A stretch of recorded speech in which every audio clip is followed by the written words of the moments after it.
All right, good afternoon. Sorry for a little bit of late start here, just getting organized. So welcome to the agenda special council meeting, and we're going to be spending time on budgets. But before we get started, I would just like to congratulate the Highland Gala. I understand it was a wonderful evening. Unfortunately, I was down tubing with my kids, so I didn't attend, but I heard it was great. This Wednesday, there's a lunch and learn at the with Nate Horner, and if you want to get tickets, contact the chamber with those. It'd be great to see good support out there to ask Nate some questions, as well as his open houses that day, I believe from 2 to 4, right beside Western Financial. So stop in and say hi. And I would just like to call the meeting to order, and could I get a motion to adopt the agenda? Lisa, second. Jay, all in favor? Carried. Okay, let's start at 3.1 with the operational budget. Thank you, Worship and Council. Okay, so following or furthering on from last Monday's discussion, when we first presented the first draft of the budget, it was at a deficit position of $199,176,000. So following that meeting, we administration went back and we did one more critical review of the individual functions, and we were able to collectively find about another 60,000 or so in savings in different operational accounts. We also then, based on some discussion, we eliminated the position for the Director of Community Services and deferred that to 2020. And then we also took into consideration the deferral of the Development Officer until Q4. And so we made adjustments to salary provisions for that deferral. So overall, we were able to find a considerable amount of savings and have flipped the results of the budget now from 199,176 deficit to a current surplus position of 82,852. So the spreadsheet that's before you and on screen just highlights every account that we made changes. You'll notice most of them are minor, but the big ones are the salaries adjustments. Can we make that smaller so it fits? Or, I'm not sure. Or minimize it, or I'm not sure. I'll talk just a little bit too about FCSS when we switch eventually to that screen. We did make some changes in FCSS, but I just want to speak to that as just a little different beast in that FCSS is a grant program, and it's 80% grant funded, 20% requirement on behalf of the town. So we know that the grant fund is about $234, and the town's obligated to contribute about $58,000. So I did make a little bit of changes in FCSS. For the most part, it balanced. There was an additional $1,700 in costs, and that was simply to ensure that the town's budget reflected the minimum contributions that we're required to make in order to obtain the grant fund.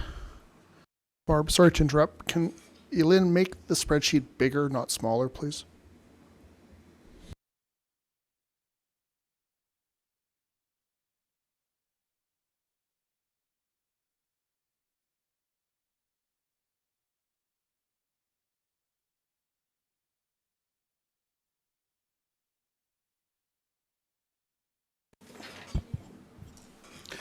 Your Worship, in this break for station identification, could we just please briefly talk format? This is a council meeting, not a committee of the whole. Are we waiving the council procedure policy for this meeting so that we might interact better with administration? Yeah, absolutely. I was going to say that. I don't, if And you have questions, it goes directly to administration. Perfect, thank you. Do we have details as in at what point the new acts are going to come versus going into actual business units if councillors have questions about actual business units? I mean, is there an order to the events that administration would prefer? I'm guessing you wouldn't like it to just be random. I would prefer if we save the new asks till after, Okay. and then we kind of get through the budget, Okay. please. Did that help? No, didn't help. So rather than bounce around like to this and FCSS, can we just deal with this first and then go over to FCSS? Absolutely. Okay, so let's do it that way. So basically, so what I see is we want to just start at the top of this list and all this list that we each got. And if you have questions, then we will go down then we can just go to Barb direct rather than come through me. So you can just put your hand up and Barb can control the momentum right now. So let's start then. If anybody's got questions on, we'll work off this 2020 operating budget tax supported sheet first. So go ahead.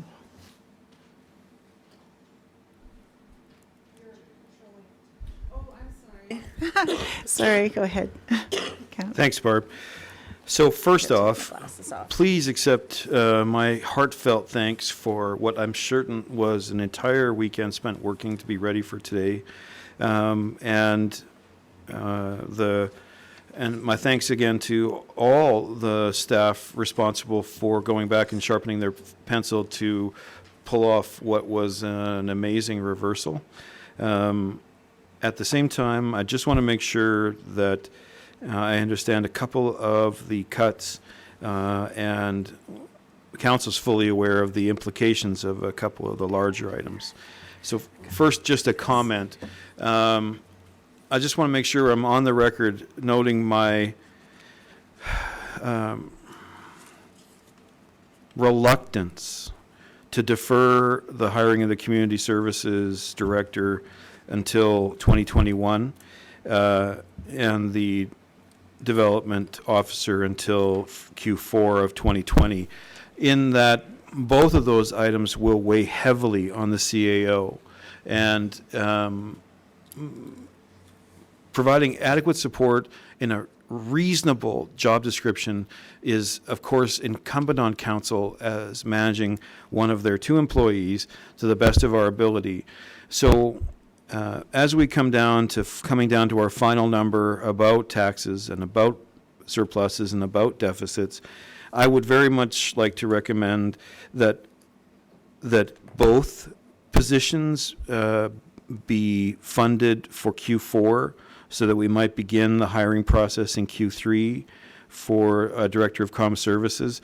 It is a gigantic portfolio with multiple management, all of whom are now reporting directly to the CAO.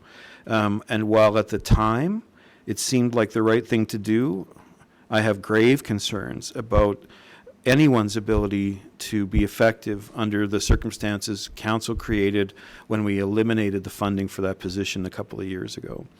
So I'd love to hear everybody's perceptions on that, but that's my expectation, or that's my hope, is that a quarter of the expenses for Director of Community Services will be added back in.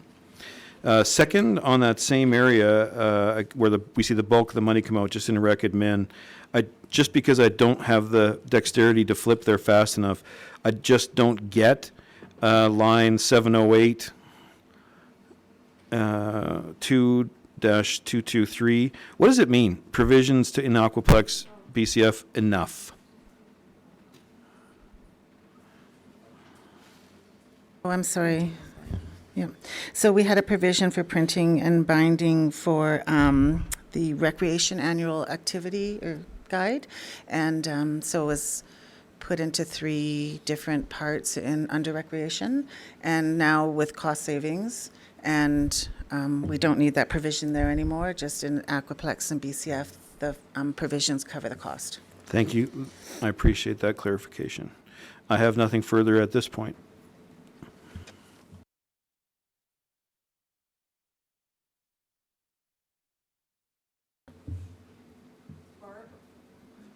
Sorry, I'm supposed to be paying attention to the question. Sorry.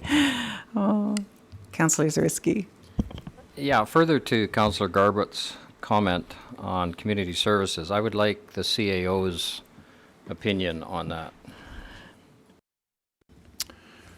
Thank you, councillors. I think whether it's Q4 of this year or Q1 of next year, I think I'm fine with either one. I think we had originally discussed that perhaps it would be Q4 of this year. And we thought that maybe with the possibility of recruitment and sort of it seems like the difficulty across the province to recruit these individuals, that it wouldn't stop us from starting earlier. However, realistically thinking that it might not, to get someone for Q4 probably means we should start recruiting in March of this year. And so I'm fine with either one. Regarding the development officer, I think we've had the discussion around trying to develop internal resources as opposed to hiring external. So again, the timing is more about trying to develop appropriate people internally that we could promote into the position. And I'm thinking that is at least a 6-month endeavor. And that also with the addition of Sean, or Manager of Economic Development, who looks after development, oversees it, I think between him and Linda Taylor and myself, we are certainly capable and up to the challenge about doing this over the next 6 to 9 months. So I feel full confidence in our ability to get that done for development officer. I'm more interested in the comment that Councillor Garbett made in terms of your ability to possibly hold the fort while we are delaying this. What do you think of that comment? Sure. I think the realistic part is we haven't had one for a Director of Community Services for a couple of years, and we, in my opinion, haven't suffered to a degree with some of those services that have been offered in there. So I don't see the I think it's probably long term a good opportunity to have that position exist. However, I think that it, from our ability now with respect to budget this year, I think whether again we started in have someone hired in Q4 or Q1 or Q3 of this year, I don't think it's going to make much of a difference. So, and certainly to my ability to do the job, I don't think that will change that much either. Because again, we've been doing that for 2 years now without a director. So.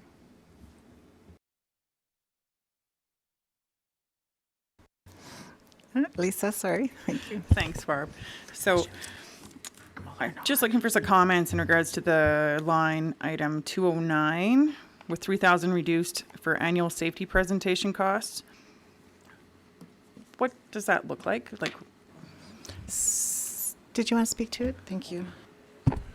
To enhance our 209. annual general safety meeting every year, we've been fortunate enough to try to, in the past, to hire guest speakers, people with real hands-on experience, survivors, to pass on lessons to staff. But whereas it's nice to have that, we can get by without it, and we can improvise and come up with other creative ways to try to get across the message of safety to staff, which is the bottom line. Okay, perfect. Here I thought perhaps it was taking away some of the awards or some of the nice frills rather than just having an individual. It's a guest speaker. Sorry if I didn't hear that, Greg, but Yep. it's really a guest speaker Yeah.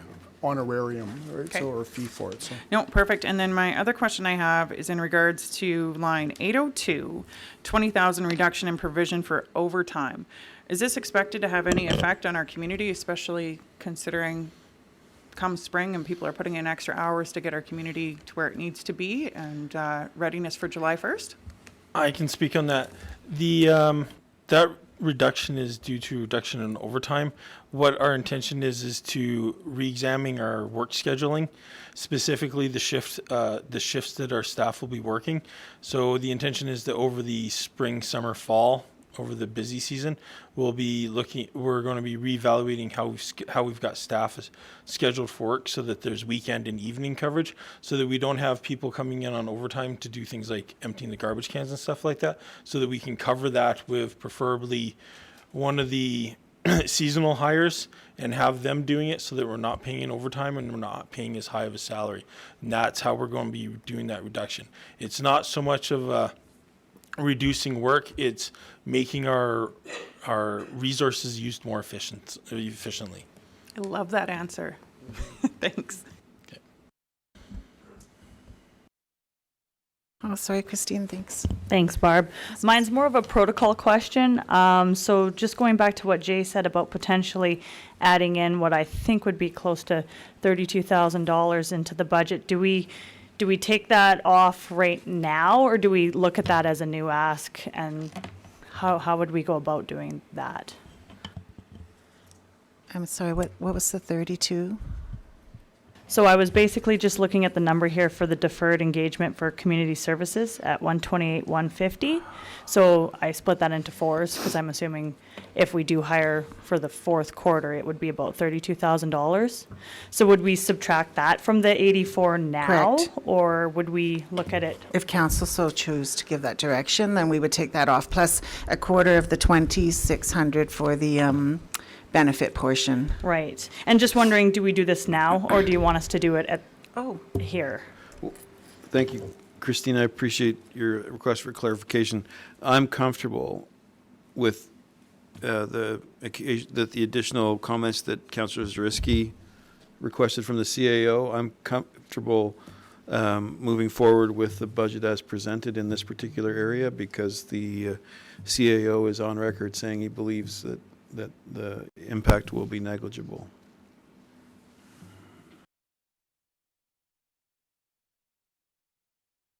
Fred? Barb, I'm just looking at down the BCF, 890, and 890 is repairs. What are we deferring, or is that a contingency? History? Just general things breaking down? Okay, thank you.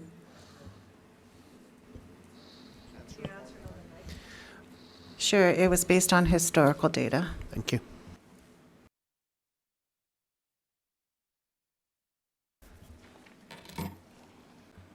Jay? Thanks, Barb. So line 890 under BCF, other repairs. The ongoing maintenance of that facility and maintaining it to the standard that the community has come to expect, of course, is a huge priority for everyone involved, I'm sure. When I look at the historicals, while 2019's actuals are significantly under budget, the actuals in that category look relatively close to the budgeted amount. Is this an area that we can afford to cut $11,000 and maintain the services and appearance of the BCF as everyone's become used to? I'm sorry, I can't speak to that on particular items. I have to ask Darren to speak to that. I do believe I did enter it as a reduction for one time only, this year only, and I ensured that it stayed stable for the following year, but Darren would have to speak to that. You're cool with it? So we could afford to do it this year only, is what I'm reading, yeah. So it was a cut to try to bridge that gap of our deficit, and it'll be a one-time cut only for this year. Actually, if I could speak to that, if you look at the historicals, there was only one time where it was 33,000. The rest of the time, it's been in the 21, 22 range. That one time 33 was where there was significant work done to the boiler.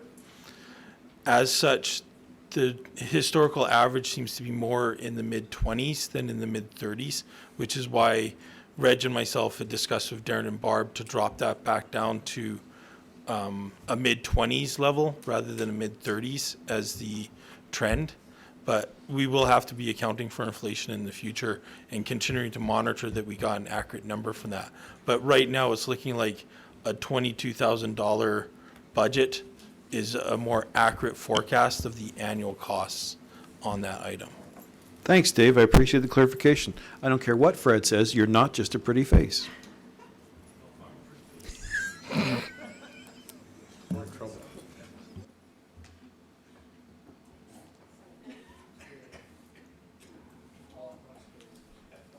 Just further to that, Dave, does that, or Darren, that doesn't include equipment? Is equipment capital, or is that operational, like replacing treadmills and that kind of stuff? That budget item is just the building infrastructure. It's not gym Yeah. equipment. It's just the building infrastructure Okay, itself. Uh, thanks. Gym equipment, Counselor, is all capitalized, so that's we spend about 20,000 a year replacing or upgrading the equipment that's life cycles itself out. Okay, so sorry, I could just add to that. We also have about a $12,000 provision for the what I would call non-capital fitness equipment. So repairs of nets, rackets, basketball nets, perhaps, or yeah. Sorry, Fred, go ahead. So I'm not sure where this fits, but I want to make sure with all that happened at the Aquaplex in the last 2 years and at the fountain, are we allowing realistic numbers for future repairs, replacement? The number here is what I would say is a realistic number for future work. The numbers that we're going forward with on the fountain and the aquaplex and that, as we identify that they're realistic, is what we'll be carrying forward. I can speak specifically on this one because we've looked, Reg and I went over the historical ones and identified why there was the one-time spike. For other facilities, I've only been here for 10 months. I'm still trying to figure out what the historical norms are for all of those and pull in the appropriate information.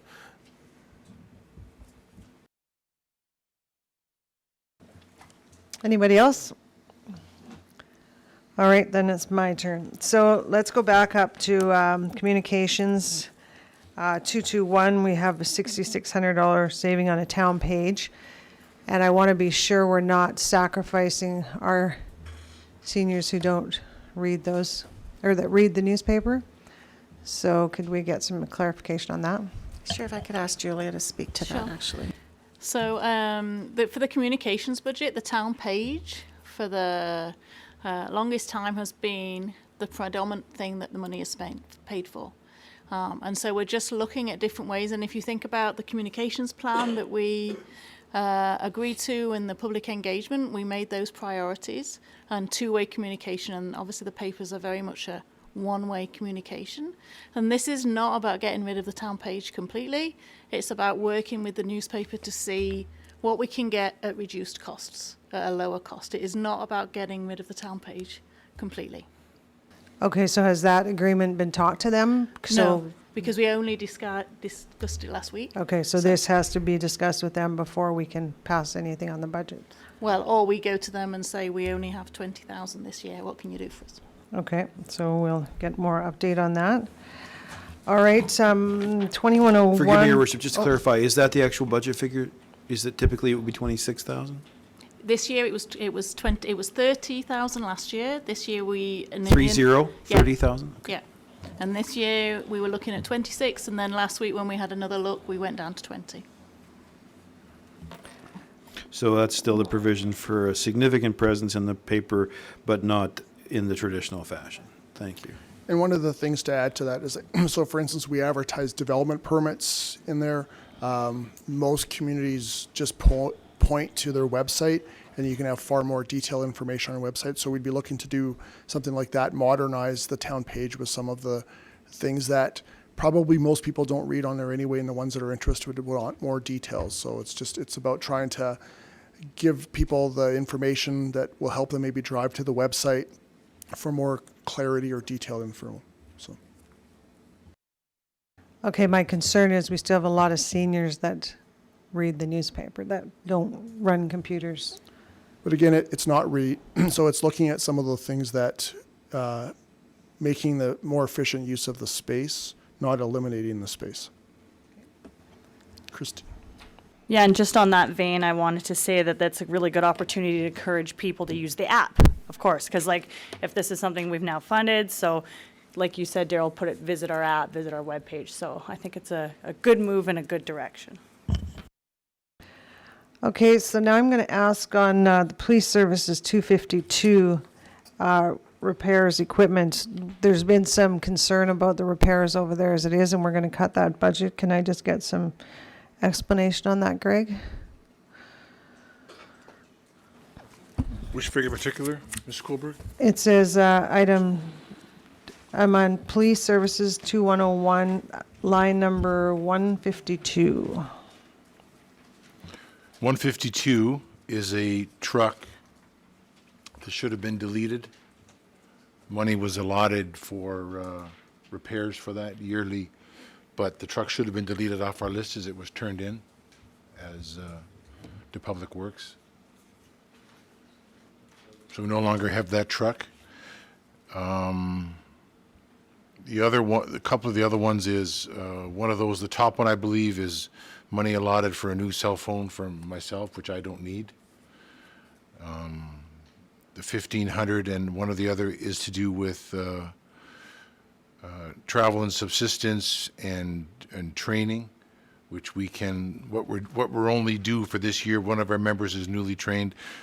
We have to do a recertification, which will cost much less than, I believe, the $1,000 that's set out for there. And the bottom one is just we're eliminating commercial washing of the vehicles. We can do that at Public Works. Thanks, Greg. So nothing for active vehicles on the road is lacking for money allotted for maintenance. And we do our best to keep the costs down with that stuff, so. Okay, so now I'm going to ask about fire services, line one, or let me see here, 431. 181? This $2,000 here, I'm just trying to find it. Sale of service, Section increase, I'll interrupt there. It's an increase of revenue. okay, So, okay. what was it? Fire permits or fire inspections, I believe it was. Okay, now back to this development officer. I liked Daryl's explanation. However, I'm just somewhat concerned that if we're going to be training in-house and we've kind of done a shuffle of people already, do we have the manpower to get training? Because I too don't want to see Daryl bogged down with this, nor my other concern is that with Sean, I don't want to see his efforts taken away from economic development. So what is the plan to have that in-house person trained? Do we have them in place? Are we sending them off to school, or what's the plan? So right now, we've talked to a few people about who we thought might be applicable or appropriate for the work, and I think there's a bit more work to be done. There's a few concerns that the individuals have raised that I wouldn't go into here, but just I think right now it's not that it's a large or long process to train somebody. As a matter of fact, a couple of people have already taken initial steps of training through coursework, and that's why we're allowing a time frame of 6 months or so to get the appropriate person in and trained. And the whole idea is that like you learn something every day in the job, so it's not like you're just going to be certified as a development officer and that's it. So, and the people that are doing the work today won't disappear, so it's about supporting them and helping them grow. So whether this, whether the person is fully operational in 6 months or in 12 months, the idea is that we think within about 6 months we'll have somebody that can actually do the job for us. So, and if we find in a few months' time that we don't have anyone internally, then what we will do is obviously post the position to see if there's anyone external that once we've exhausted the ability internally. Okay. I'd like to go down to weed control, 2611, line item 300. So it's looks like you're going to have staff do more of the spraying. So I just want to, I'm very concerned, Dave, on the last thing of any of us, and I go back to Lisa's comment, is any of us want to see the public works reduced because they have a bulk of work in the summer. And so is this person going to be, if they're doing the mosquito spraying or the weed spraying, are they going to be, are we going to be short? I just want to make sure we're not. The issue of the weed control spraying is that it takes a certain level of certification to be able to do it and carry out the work as per regulations. that training is not something that happens quickly. So last year, that staff member was being trained up. So he was assisting the person that someone who had previously held the certificate, and we were contracting out work for that. Now he is fully trained up. We no longer have to hire someone in order to cover the regulatory stuff. So again, it's not, I don't see it affecting our increasing a workload, because the intention was always to have this person doing that, and they were contributing to it somewhat last year.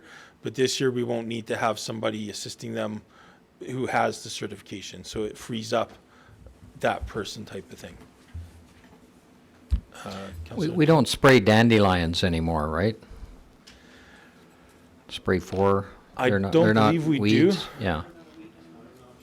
So what kind of weeds and what are we talking about? I mean, dandelions are predominant, I would think. Off the top of my head, I cannot list the weeds that we do the spraying for. However, there are, within Alberta and Canada, there's a list of noxious weeds and stuff. Greg may be able to supply this answer, actually. Yeah, Mr. Zrisky, there's a provincial list of noxious and prohibited noxious weeds. From time to time, pockets will be identified. Not to sound corny, we can never get them all, but we do our best.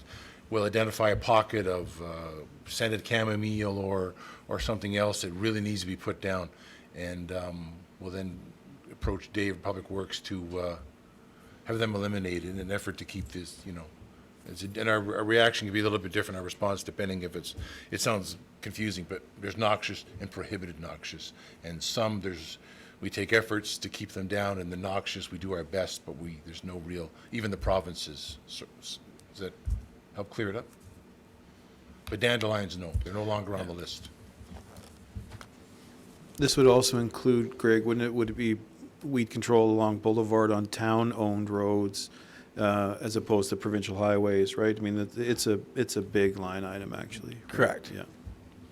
And further to Dave's comment, so up until about 2 years ago, we actually had always done this in-house, and only due to retirement did we start having to, and the lack of someone who's certified, did we have contracted service for a couple of years, but it was one of the things that's more efficient to have the staff internally to do it, so.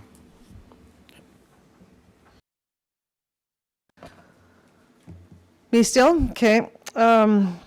So I'm sure we'll go into a little more detail here, but I just kind of want to give Darren a heads up that I'm going to want to know how you staff your Aquaplex and the BCF and how you figure out your ratios, and because there are the biggest administrative or salary costs that we have. And you know that we've had concerns on those.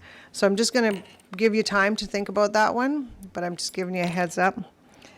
And on 7203, you guys have reduced the $1,000 on maintenance or something. What was that? Repairs.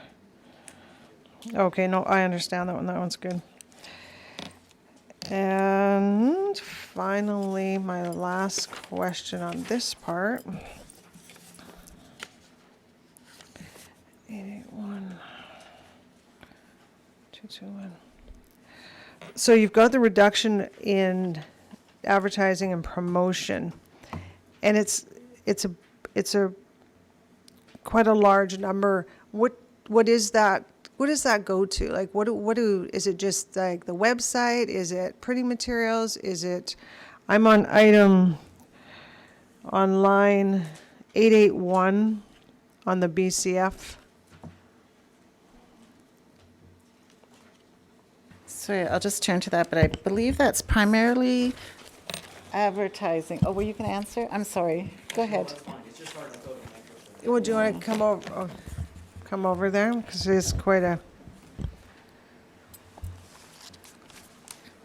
Basically, when we were looking for the cost savings in that, looking at some of where we were sitting in comparison to 2019, so there was a bit of a gap there. So I spoke with Erica, who's responsible for our marketing and sales at the BCF and through Recreation, and we felt that we could achieve what we were doing this year because she was able to find some cost savings for us through her ways of doing thing and doing a little bit more on social media, but also making sure that we weren't overspending in some of the publications that we've participated in the past as well. So she felt very comfortable when we discussed a reduction of the 3,000 in the marketing side of things for there. So is that like that money that's spent on that, is that going into like out of town into different, like trying to promote conferences, weddings? Like what is the money spent trying to do? So that whole line item of advertising is for print materials, and it could be for either for the banquet hall side of things or the field house side of things, because we do market for it as well. It can be for registered recreational programs itself, because we have to promote and market those. So it was just kind of a wide brush of reduction in the advertising side of things. Okay, and do you guys track how the percentage of, how often it's full and how often it's not full? Like, do you guys have that number of, is the BCF, like conference room, We for would be example? able to pull that. Okay, so if I wanted it, I could yeah. get it, okay. Of course, prime time use is prime time use. It's when everybody wants it, right? Especially in the banquet hall side where it's Friday, Saturday, Sunday. So Right. during the week time, less use, but open for use. And you guys are really pushing the whole conferences and trying to get, okay. Yeah, we good. do. Okay, well, that's my my questions off of this sheet, so thank you very much. Okay, go ahead, Jay. Probably Greg's best position to answer the question, but as we were going through things, I just wanted to inquire, Greg, about line 181 on fire services. More about, we're deferring this one-time provision. I'm always sensitive to how long this has already been in the queue for. How long have they been waiting for those overhead doors to be replaced, and now we're going to kick it down the road one more year? Is it this just went wrong last year, or have they been waiting for a decade already for us to replace the doors at the East Cooley Fire Hall?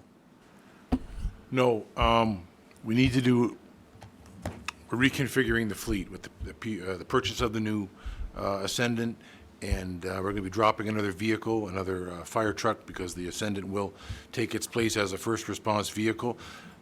In no way is it meant to neglect or whatever, but I think more planning needs to go in, because as opposed to replacing the door, the building itself, be given the size of another vehicle we may wish to put in there, may not fit properly. So to put new doors in, and then in 6 months or a year, we find out that the vehicle that's being placed in there doesn't fit properly, is poor planning. Yes, it has been hanging fire, but it's not going to be forgotten, but it needs to be planned better for a better use of funds than just to put new doors on there because it's been, and I can explain further, but that's Nope, that's the no, bare bones I of think it. that's a great Yeah. answer. Yep. It's just the council's very sensitive to making sure we fund the fire department to the degree that they're Yes.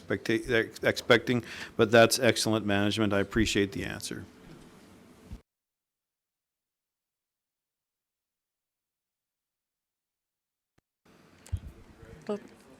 Yeah. All right. So, let me find. Okay, so no more questions on that one, so we'll move on to FCSS.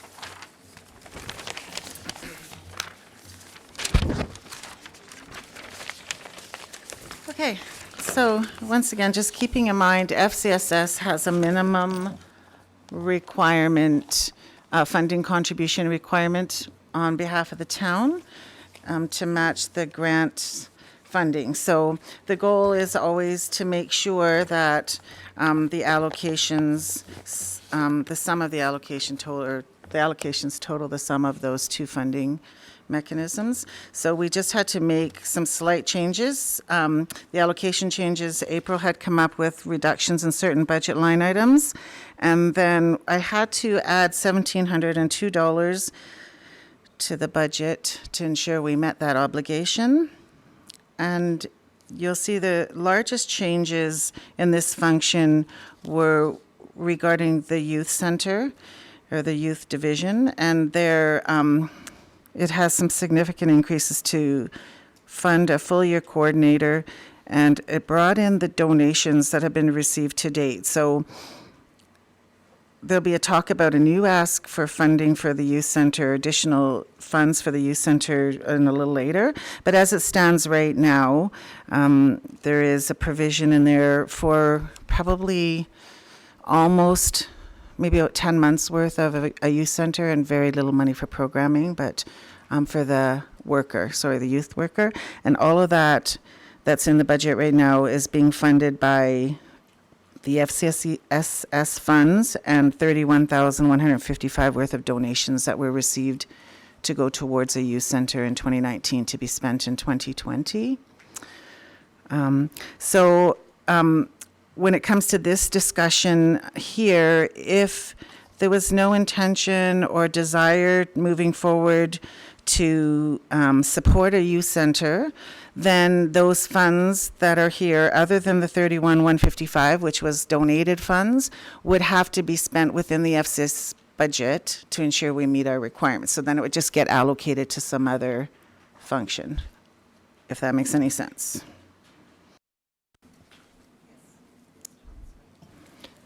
Tom? Yeah, just kind of a global ask. So you said FCSS is 80% funded by the province? Correct. So has this been assured to us that 80% of these FCSS monies will be coming from the province for 2020? My The understanding government has is- given us that assurance? In the research or the information that's come to me, that is the case. They're going to continue to fund FCSS. Have you heard anything? Yeah, April has the same. Okay. For 2020. That was part of the provincial budget, was that they were not touching FCSS funds programs at all in 2020. And I'm not sure about 21, but I know 2020 was not changed.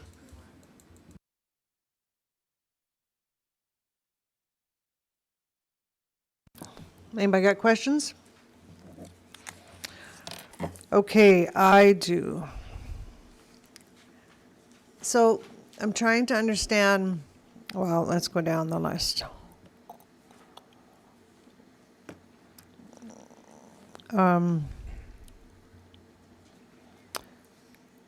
This associated benefit cost, you're saying if we hire the full-time coordinator for youth, that's just the actual benefits that go with it? So basically that's all salary? Correct. So the budgeted salary, anticipated budget for a youth worker was about $46,000 for salary and about $9,500 for benefits for the year. So with these changes, the salary component is fully funded in the budget, but there's only about $5,800 of the $9,500 towards the benefit cost at the moment. Okay, and then you just made a comment that I can't remember how you worded it, but if we don't have a facility, I don't know, but I'm not sure what you just said. I think I said, should council opt to not support a youth center, then these funds, and hire a youth coordinator, then the funds need to be spent within FCSS, no matter what, so, except for $31,155, so. So you're saying with all the facilities in the valley, with all the halls, with our BCF, our pool, everything else, that we're not able to have a youth coordinator to run all that, it has to be in a youth center? No, I didn't say that at all. Okay. No. I said, should council choose not to support a youth center and You the said costs that go council- with it, or youth function. So for example, if council does not want to support that objective, then we wouldn't need a youth coordinator, for example.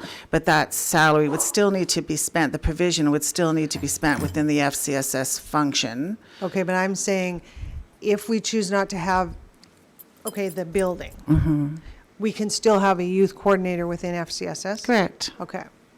All right, so there's that option. I guess I should put a little bit of clarity in on that.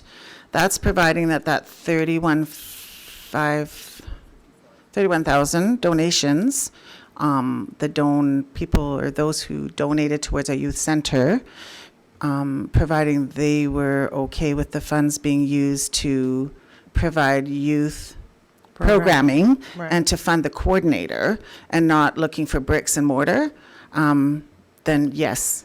Right, so I guess my concern here is that we don't really have all the numbers, because Correct. we need to know, so last time we saw it was like 80,000 to operate a youth center with a youth coordinator. And now you're just showing us the 39, whatever. So So, really, what you're saying is, if we don't have a youth center and we don't get the 31,155, there's no room to have a youth coordinator, because there's nothing to use, because then we don't have any extra funding. sorry, my brain is trying to process what you're saying. I think it's easier to say, maybe it'll be a little bit easier. April and I were just talking before the budget meeting here, and we've kind of tried to finalize what we would expect to be an additional ask in order to fund a full year youth function. You should come speak to it, please. It was not on the new asks that was distributed to council. We just were able to come up with this number, like probably, half hour before the meeting here, because we were trying to reconcile costs. And it's anticipated, in order to run a youth function for a full year, we would need to ask at most an additional $23,000. And it could be as low as 15. We're still just trying to reconcile final costs for the year, over and above what's in the budget. So right now, the budget as it reads right now would probably fund about 70% Of a person. of a person, right? Okay, this ain't adding up to me.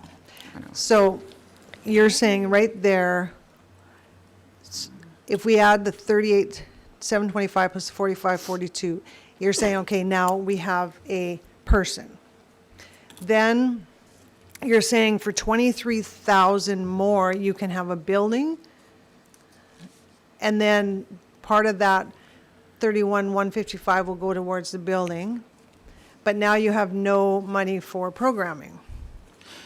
So if I can, I do believe they're also counting on some funds that are currently held by the Asset Coalition, is it? Sure.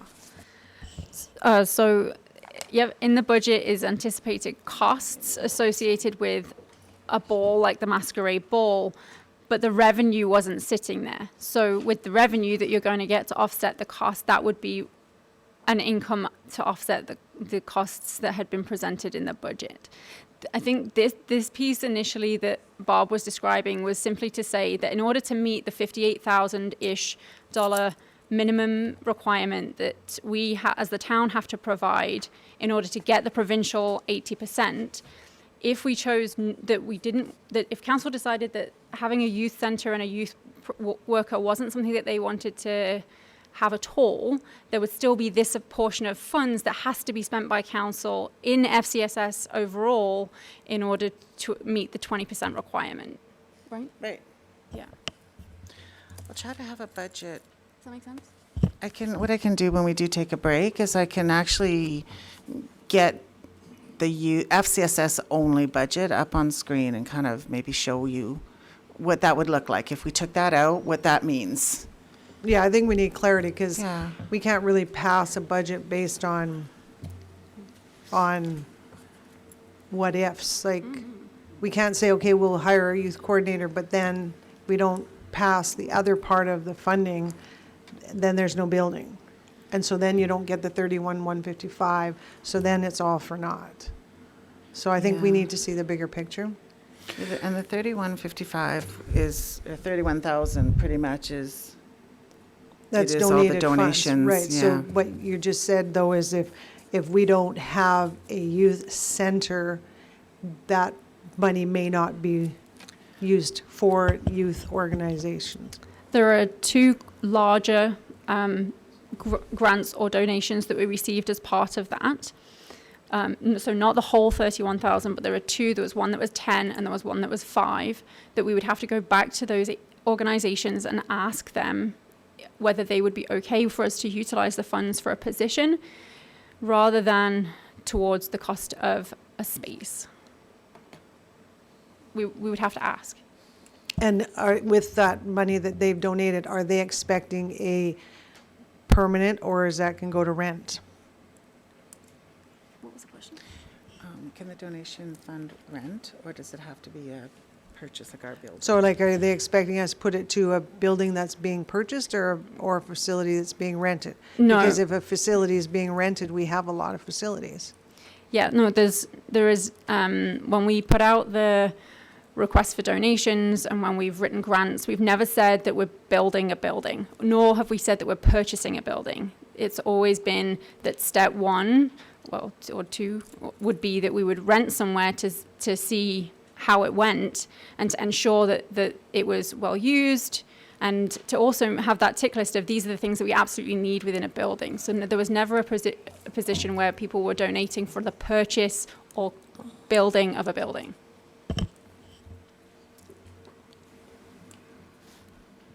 Could I ask for clarification, please, Your Worship? So I think I'm following. I want to bounce this off you and see if it's accurate. If council were to fund a youth worker but not a youth center, it's possible that the entirety of the 31,000 in donations would have to be refunded, in which case the ask for FCSS goes up by 31,000. No? 15,000? What's the answer? Of the 31,000, there were only probably 2 donations that were bigger donations, one at 10, one at 5, Right. that we would have to approach those agencies to check if they're okay with them being utilized towards a person providing out of school programming rather than but there being no space. Right. Dedicated I understand what you're saying, space. April. I get that there's only 2 for which you actually feel beholden. But at the same time, everyone who came and spent money on the raffle or the masquerade ball had an expectation. And whether it's feasible, which I do not believe it is, to go back to each and every one of those people, it is entirely feasible to tell the community, council's not interested in funding a youth center this year.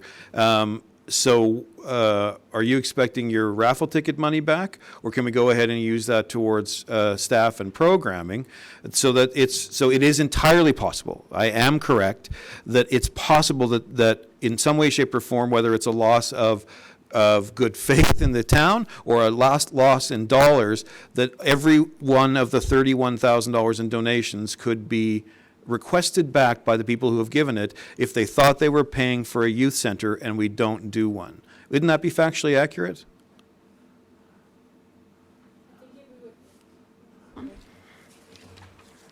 I think if we were to put that out there, people may get in touch and say, I would like my money back. I gave It's it for the possible. youth center, and I Yeah. didn't mean, I wasn't giving it for staffing, right? I pay It's taxes for that. It's possible. It's possible we might hear that. So then it's also, if I'm understanding the other part of it though, if we don't move forward with that and we don't move forward with a position, it doesn't change the fact that in order to meet the minimum requirement, the dollars of that staffing position, the bulk of it still has to be reallocated to another FCSS function. Yes. Okay. So no great big savings by eliminating both. No. And the potential for an even deeper hole if we move forward with a coordinator but not a center. Potentially, at least a $15,000 one, potentially. Yes. If not a $30,000 one. That is important information to understand. Yeah. I agree. I guess where I want to go now is, what did you use those funds for last year? Because we didn't have a youth center or a youth person. So what FCSS We did, services though. have We been did, though. sacrificed? We had a part-time Well, youth. part-time, but now we're asking for full-time. So what services are being sacrificed now? So if I may, the 2019 budget to begin with had a about a $20,000 placeholder in the budget in FCSS. And it actually was that just a placeholder to ensure that we met the minimum amount that the town needs to contribute. So then April was free to use that within her FCSS function. We also had budgeted for one quarter, I believe, of the youth worker. We had it from beginning of July. July. Oh, so half a year. We already had a half a year in the budget, yeah, for the youth coordinator last year. Okay, but I look back, so I'm going back and I'm seeing 2016, 17, 18, 19. So, okay, 2019, we had a person part-time. What services are sacrificed if we go with the youth program and not, what other services don't get attended to? So the reason that there was that 19.7 in 2019 as a placeholder is previously FCSS had contributed a percentage towards the cost of a director. And so that money was no longer required for that position because the position had gone. And so that created a savings to FCSS, right? Yeah. And then, so that's what then we put as the placeholder, and we utilize those funds for the youth coordinator. That's where so if you look back to previous years, there wouldn't have been that placeholder because that money would have been allocated to the director position for salary or benefits or. And there were probably a few other savings here and there too in the previous years, but yeah, that was the bulk of it. Okay, so you oversee FCSS, and so you will oversee so the seniors aren't suffering for anything because of this youth center? Like, I just don't want to see money that's going into programs lost if we all of a sudden allocate funds to this youth center. That's all. I'm just, we've taken off some small funding on some seniors programming materials and stuff like that, advertising, not big dollars, but I just want to make sure we're not taking all this and not looking at the community as a whole. Agreed. Yeah, the majority of those small savings that you'll see there, I sat down with Rose and we went through them line by line, and she expressed what she felt that was the minimum that she needed, and that's where those savings came from. The only significant change that I can think of, but I don't think it's shown in here, I think it's shown in the main budget because it wasn't a change from this past week, it had previously been changed, was the allocation for the seniors Christmas dinner. So in the previous year, we had funded the transport for seniors to attend, the advertising for the notification in the paper that the seniors look for, and they do look for it in the paper, and so that's why we have a separate ad that we pay for that's not in the town page, and an allocation towards the cost of food. And in previous conversations with Councillor Zarisky, for example, he had expressed that he felt there were other agencies that could contribute towards the cost of the food. So we had taken that portion out, but had still left the allocation in FCSS seniors for both the advert and the transit. But that won't show on this new list because that was changed previously. Is that helpful? Yeah. I'm not sure if I'm going to make things more confusing or not. But if you go let's to try. page 28, which was the original budget as was presented, it shows under youth, it says after school care, but we're going to rename that to youth programming. It shows a budget amount of $27,760. So it doesn't have that grant revenue or those donations and all of that stuff. And this budget of $27,760, it in 28. I don't know about our budget. Sorry, Line 518. because you guys have full detail. It's under 5106. You have to find it. What's it under? Sorry, maybe it's on this one. So around Christmas time, when the youth coordinator position was supposed to expire or end, there was a decision to continue that position for 2 months in 2020 to allow time for council to deliberate budget and make a decision whether we're moving forward or not. So if you look on page 28, it showed a little bit of a salary and benefit allocation. That was to cover the 2 months of the coordinator. And then if you go down to other general supplies, there's an amount of 19,175.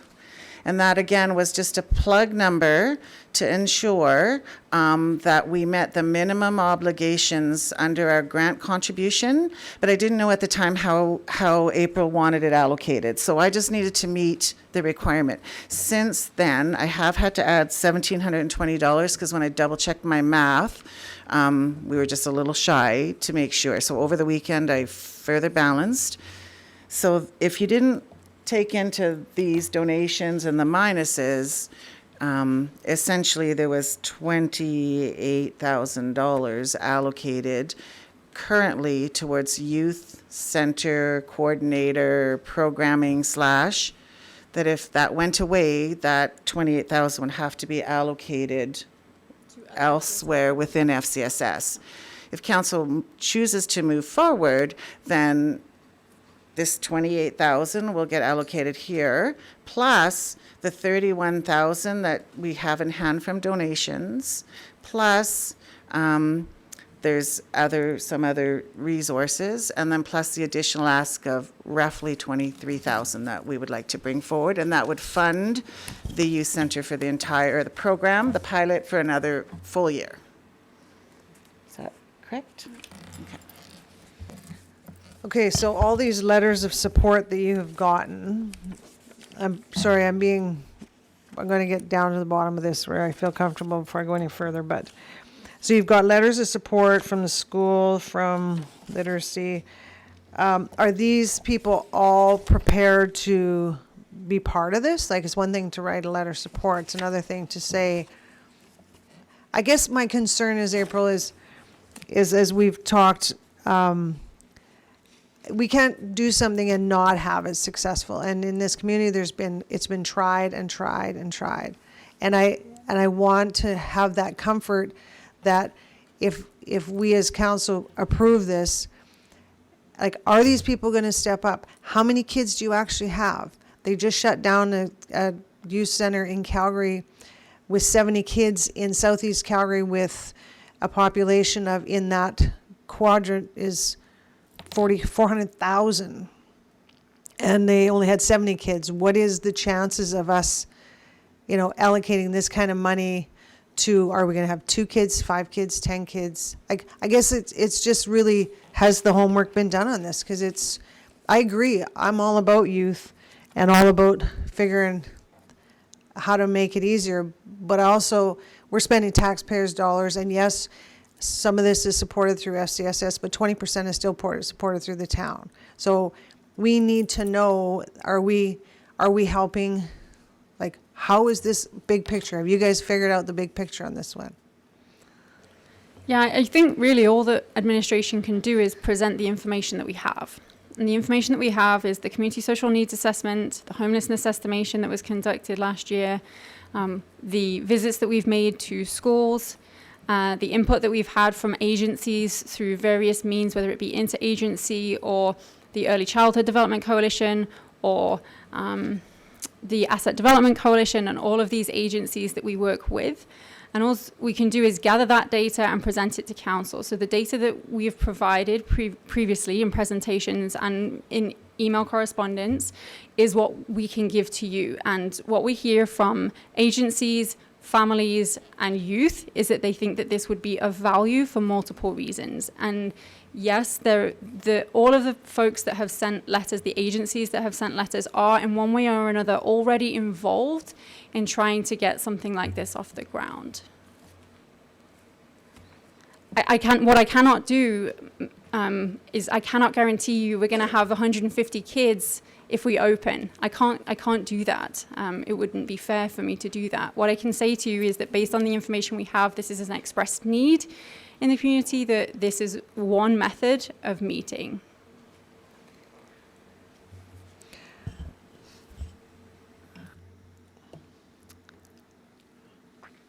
Okay, I got to think about this more. Oh, Christine has one. It's kind of just a general question, so you can just. So, Barb, just curious here, because I do have a hard time understanding this. So, with the budgeted new asks, so we've got our new asks, and then we have our budgeted new asks that are already built in the budget, and we find those basically right in this area here. But yet, there is a budgeted new ask for the youth, and you said it was. So I'm sorry, but the youth is not on, the additional 23,000 has not been added to the new ask list yet. Right. But is it in the budgeted, like, is it in here? No. No, so it's completely, so, and then on that vein, is there any way for the really big number items, we can get a list, just like the new asks, with just a basic of the budgeted new asks? Just curious. So I think the new ask, so on the other side are changes. So the individual sheets are the changes. They're not necessarily new asks unless they're one-time things because it's been identified as we need that, like a particular R&M maintenance. The new asks are kind of, sort of have been more defined as, programming or something special. So I'm not sure what you'd like. What are you looking for me? I was Sorry. just curious if, because sometimes there are, like, for example, we were looking at the new director position. So we know that that's already a budgeted new ask of admin and council, right? And I'm just wondering if we can get a sheet that basically outlines all of those new asks, or is that all just at Yeah, I think spot. Councillor Demott, actually, what all that's missing, I mean, you're right that there were a number of new asks that that administration is not recommending that are not on page 3 of the package presented today. Yeah. And so, as it stands right now, the only figure that needs to be added to that is 23,000. Is the that 23. says youth center. Oh, okay. I'm confused at what's already built in the budget and not, but. Yeah. So, because of course Okay. that whole list of new asks was not the whole list. No, But I understand now. There are a number yeah. of things that are not recommended by Correct. council because they violate policy, because because they're prudent not to fund them. I mean, there's a number, the list of new asks that is on page 3 has been tailored specifically to what's recommended by administration, correct? Correct, and things that we weren't able to fund, because some things we knew we needed, new asks, but we couldn't. So there's no not extra fund list, it. Christine. Yeah. Oh, okay. Thank you very much. So I do have to say there's two things. So there's the 23,000 for the youth that we just came up with, and I understand there's a new ask towards poverty reduction.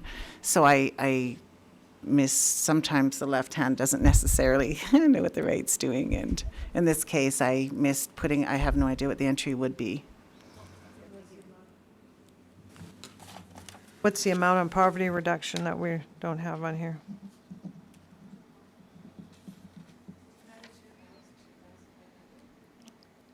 It's nominal. It's like 2,500.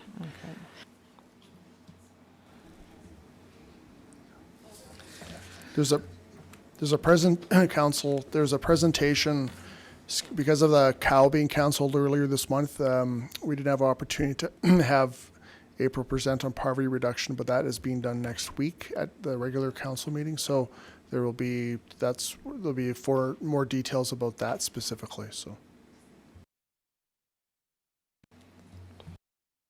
Any further questions, anyone? Okay, thanks for your patience on that, April.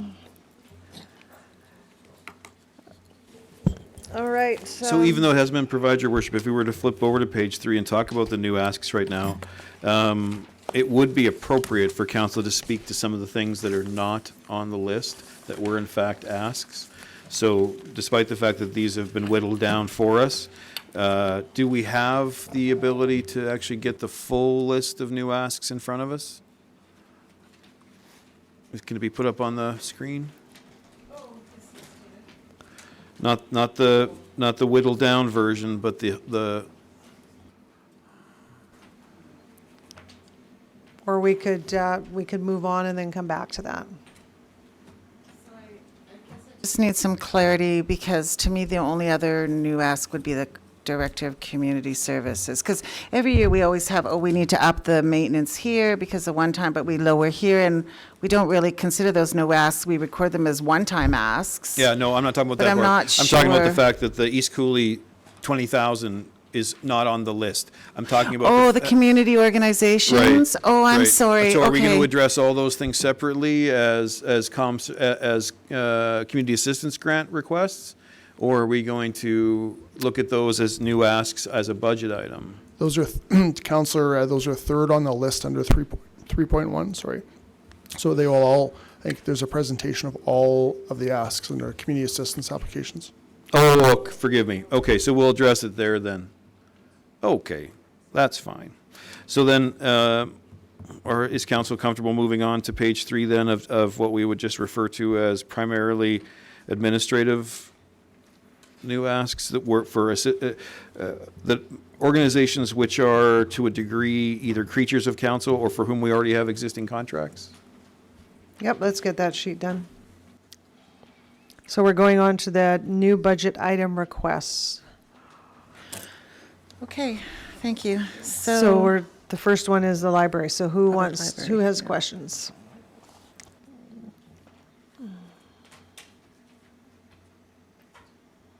I have no ahead, Jay. questions, Your Worship. I fully support this ask.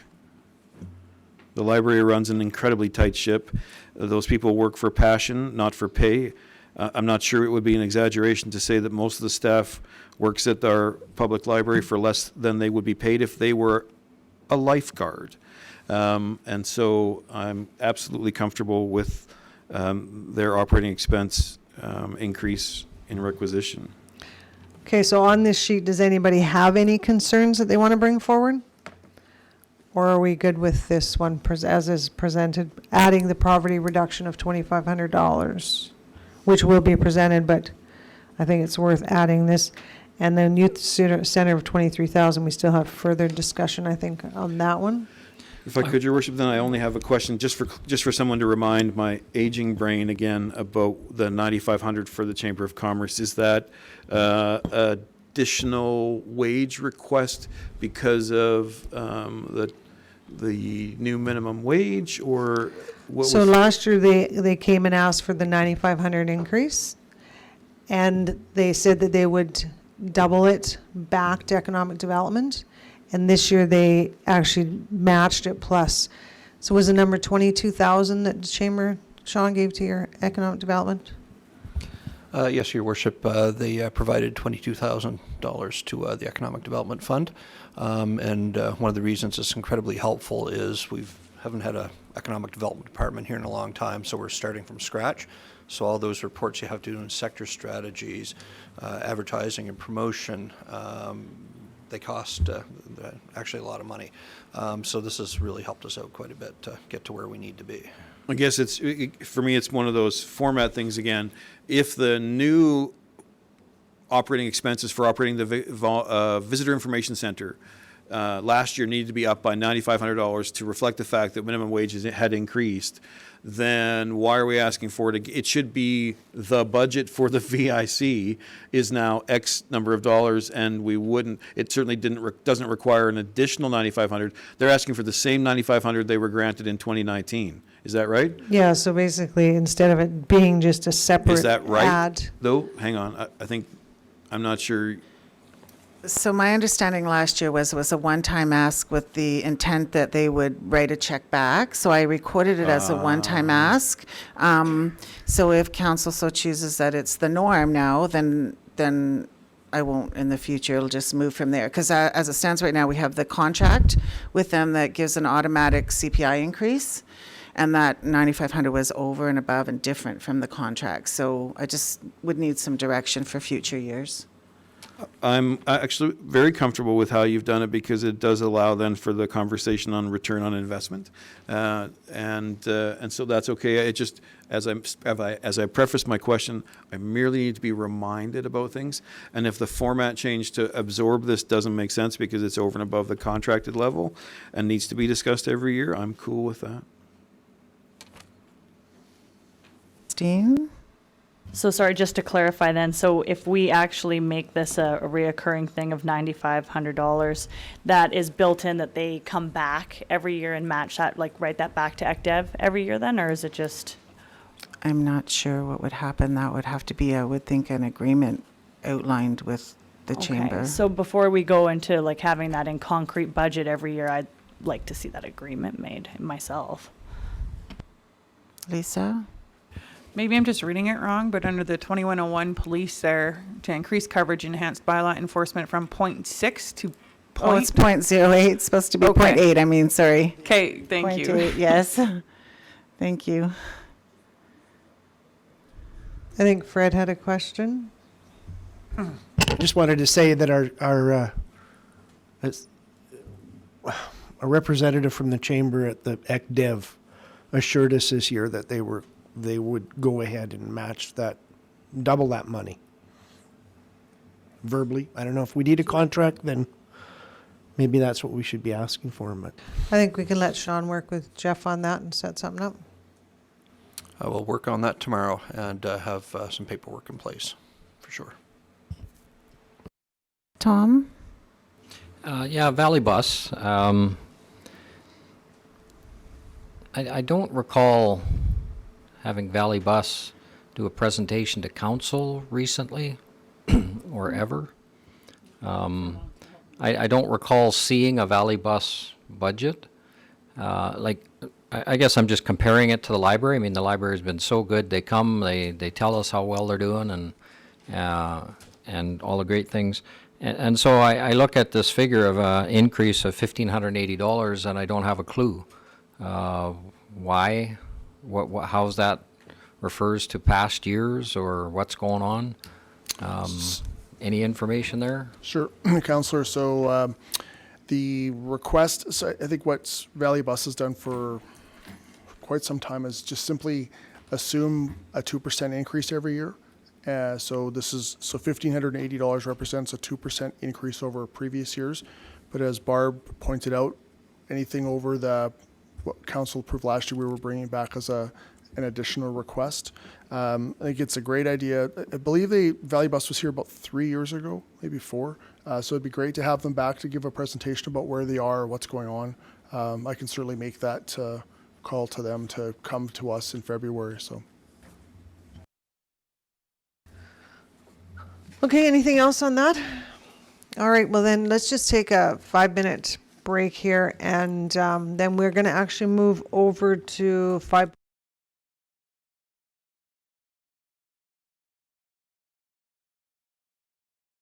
We're at an 82,852 surplus. If council were to approve, then the 34,260 plus the 2,500 leaves a surplus of $46,092 yet for consideration. Okay. Yeah, and we still have this 34,260. That's it, part of that, right? Oh, okay. Okay. Yeah, what would be left would be the youth ask. Okay. All right. Okay, let's take a 5-minute break.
items. So welcome, Bob.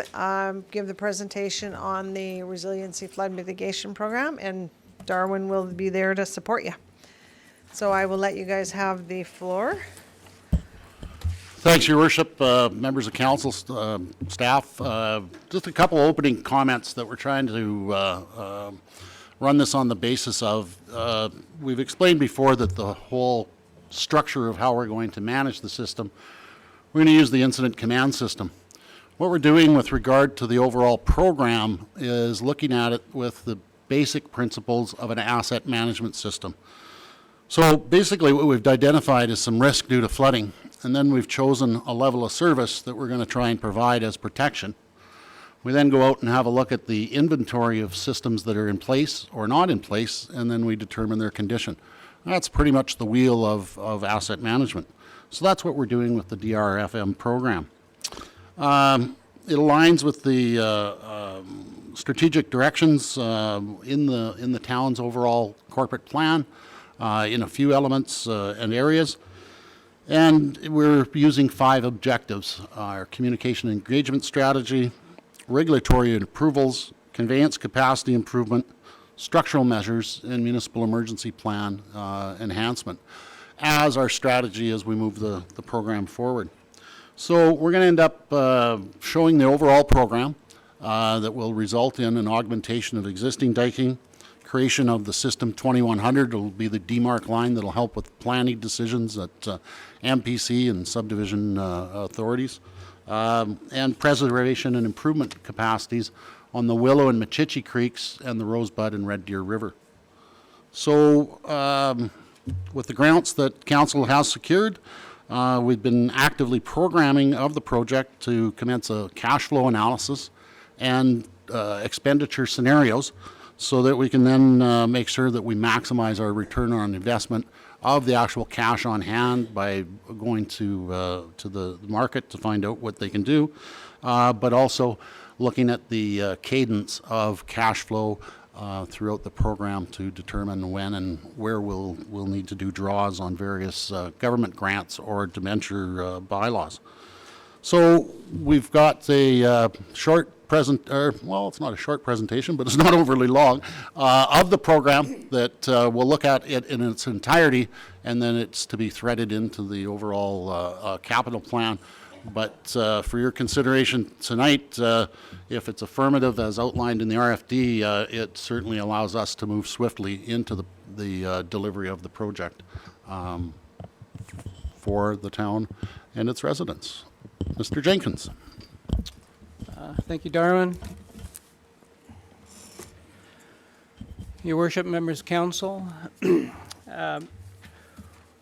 We're here with a proposed program budget. It covers the 6 years we envision the program lasting, 2019 through 2024, so there's actually expenditures that eligible expenditures that already have happened in 2019. This is an inaugural program budget, and so we have a good sense of revenues. That's the one good thing here. The revenues are committed. The expense side is a little more difficult to pin down in some cases. There are some known expenses, and those are shown in there, and then there are allowances for anticipated possible expenses for certain programs, but at this stage they are rather broad and not too detailed at this point. So it's technically part of your town's capital budget, which is due next month, but we did want to present it now for council's better understanding. We've been before you a couple of times here and may well be for some other things coming up. So to give you a sense of what this thing looks like financially. And so as Darwin mentioned, if we can get some affirmation of this, we'll be able to move forward. This program budget will evolve as the program evolves, and we think it'll evolve enough that we'll probably come back in May and give you an update as to where things, if they're going in the right direction or same direction, if they're going somewhere else. So. The program goals, so the budget tries to reflect, I guess, the overall goal of the flood mitigation program and what it would type of resources it's going to take to fulfill those goals and objectives. Our mission, as Dara mentioned, is to protect the residents' property in Red Deer River Valley from loss and injury. The goals are to preserve the value of property and reduce the risk so that residents, property owners can continue to have access to reasonable levels of insurance and financing for development operations. We're going to establish an integrated flood mitigation climate system that addresses water events, and it's not just it's drought, water events through ice jams, high-intensity rainfall, major flood events, major river flows. And we'll look at implementation of a preparedness, response, and recovery in an adaptive system for events that depart from the normal to known extremes and beyond, and focusing on the 5 items that Darwin had mentioned there. And deliverables, so out of this we would get an augmentation of the existing dike and flood mitigation infrastructure, creation of the System 2100 to delineate low-risk flood zones and long-term adaptable diking, preservation and improvement of flow capacity of not only the Red Deer River but the tributaries, Willow Creek, Machichi Creek, and the Rosebud River, land acquisition of properties at significant risk and flooding. As well, the program seeks to put in place some intangible assets, such as systems, approaches, plans, policies, states of preparedness that will be a legacy for the town after the program ends. And also, of course, to raise flood awareness and preparedness among other communities, not just Drumheller, but there are other places that are in the same situation, and they have tried to get together with them and get their information and share ours and develop a much higher level of understanding and awareness. So I said our program funding is actually fairly well established here. The Canada Disaster Mitigation and Adaptation Program, their grant is 40% of eligible expenses and in-kind contributions up to $22 million. It's going to be spread over federal fiscal years 1920, so we will get one installment by just after March 31st for the first quarter, and then each year thereafter. I think that there's always a possibility that if we see that things can be accelerated, that we could probably get things quicker. It's not a big amount from a federal government point of view. Or alternatively, if we aren't going to use some of those funds quite as quickly, then we would have them deferred off to following year.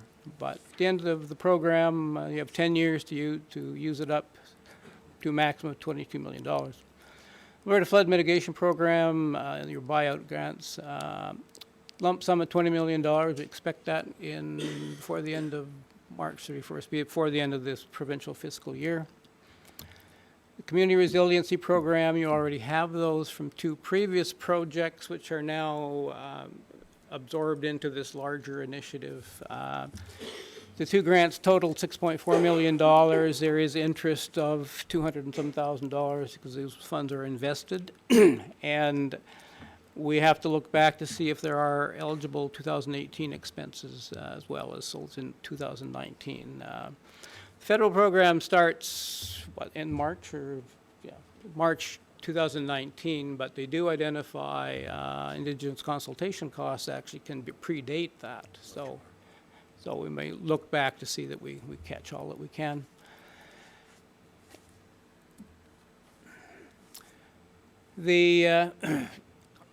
There's also a regionalization grant, which we are identifying. There was an original $130,000 grant. $100,000 has been expended, and we're identifying using that to offset part of a particular program, and we'll draw attention to that when we get to it. Finally, the town of Drumheller, $5 million, and we've done cash flow analysis, and we'll likely not need your contributions until 2021, 2022, 2023, and we look at that when we get to the cash flow. So total income, our total grant income here is $53.443 million.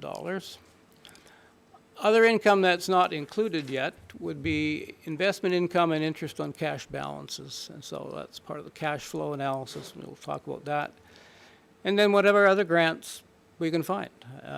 We'll go off seeking other things we can, and we'll be able to supplement what we already have. So right now I've divided it into 4 sort of projects or programs. Most everything gets thrown into 01 at the moment, which was the general program. But as we start going ahead with specific infrastructure projects and other specific programs, then we will slot those as well. Reason to keep this separate is that different programs are funded by different combinations of grants, and so we want to make sure that we are able to line up the proper expenditure with the proper grant program.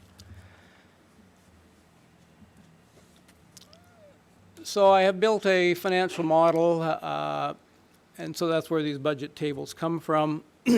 It's designed to keep track of all revenues, expenditures by program and project and type of expense and source of funding. So at the moment, it's highly detailed. Since all will be long gone before you make your final claim for this thing, I want to make sure that you guys can find all of the Nothing catchy, I hope, Bob. Having been on the other end of this, where it's you get a big lump sum and you try to break it down after the fact, my intent is to break it down first, and then you guys can combine it later on as is necessary. So the model right now will be kept outside the general ledger system, but it will be tied back, balanced on a regular basis. And as we proceed, we may be able to come more integrated into the town's general ledger system and rely less on this sort of thing. But we don't want to dump all of this on the Corporate Services Department at the beginning, so we'll keep track of it separately. Time to mention the audit. Pardon? Audit. So one of the things we wanted to do is audit services, and we propose to actually get an independent auditor for the program to do not only financial audit, but also a management audit, so that it can provide a review of how we are doing management-wise, in terms of financial audit for the purposes of our grant claims. How we structured this. Yeah, so we'll have somebody else overlooking it as well. So the tables that I included in the budget document were an overall program, the detailed entries by program, project, and object, which aren't of terrible interest to you. Then the details are. So what we tried to do is detail as much as we can some of the things that are proposed. And then at the end, we've given you a cash flow analysis. So in terms of the overall program budget, as I mentioned, $53.443 million from those programs. The first detailed sheet that you have there talks about project management. And project management would be allocated among all of the various programs and projects. So the total there is about $2.42 million. It represents about 5% of the total program expense. It's generally based on time, so you'll see that in 2020 it's the highest expense program. Bob, which page are you referring to? And is it possible to have those? Do you have those in your slide deck? Because Yep. this is the version we were provided with in our package, and I didn't bring my magnifying glass. This will be coming up, and then maybe just jump to that slide. Oh, that's your next. Okay.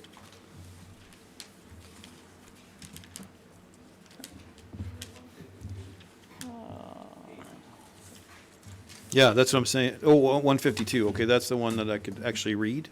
Yeah. Okay. I do have the council RF. There we are.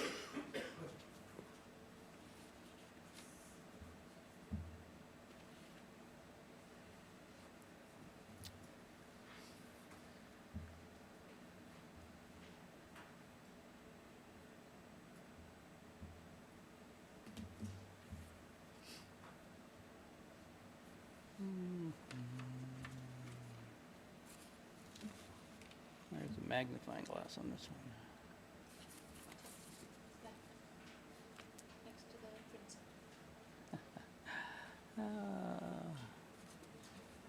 They're always set up differently. Where is magnifying glass? There's a magnifying glass on your upper left. It's just later on, guys. It would be page,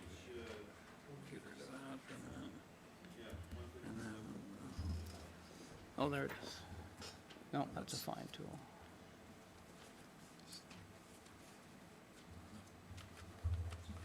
What was it, plus minus what? Yeah, control plus minus. I got it now, Okay. Bob, in a way I can Yep. actually read. Didn't go far enough to that, sorry.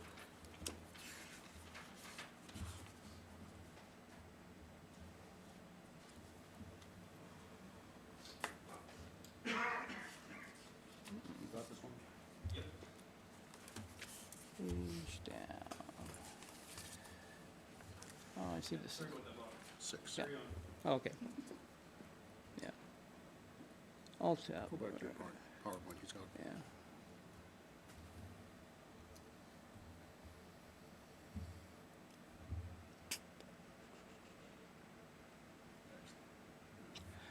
So in terms of time allocation, generally on time, 2020 will be the peak because we've got a lot of the team members doing lots of things, getting things set up, and that time will fall off. And then the remainder is sort of evened out over the next latter few years. So the services contract you signed with Darwin Durney Consulting Corporation is $1.68 million. There's a contingency in there of 10%, total fees 1.8. And then there are reimbursable expenses under the contract. So allowances for these right now are in that accommodation allowance for $72,000, travel 200, and just expenses disbursements.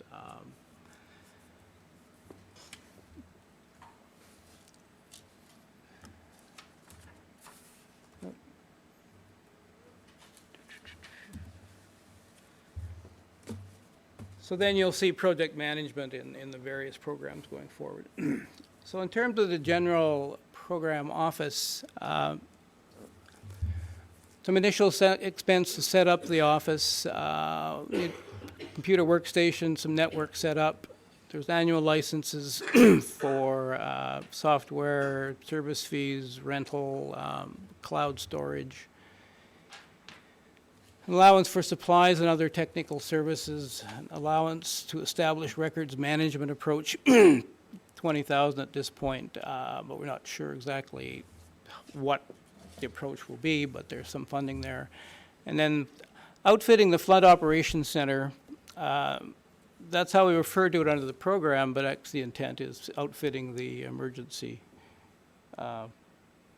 It'll become one. Readily lend itself to be used as a ICP. Yes. Yeah. For other emergencies. But for right now, it's getting the Flood Operations Center, so this would be a place where the operation of this flood system would be operated from. So that's some enhancements up on the upper floor there. Professional services, so these are a number of studies and activities that are not specifically by program at this point.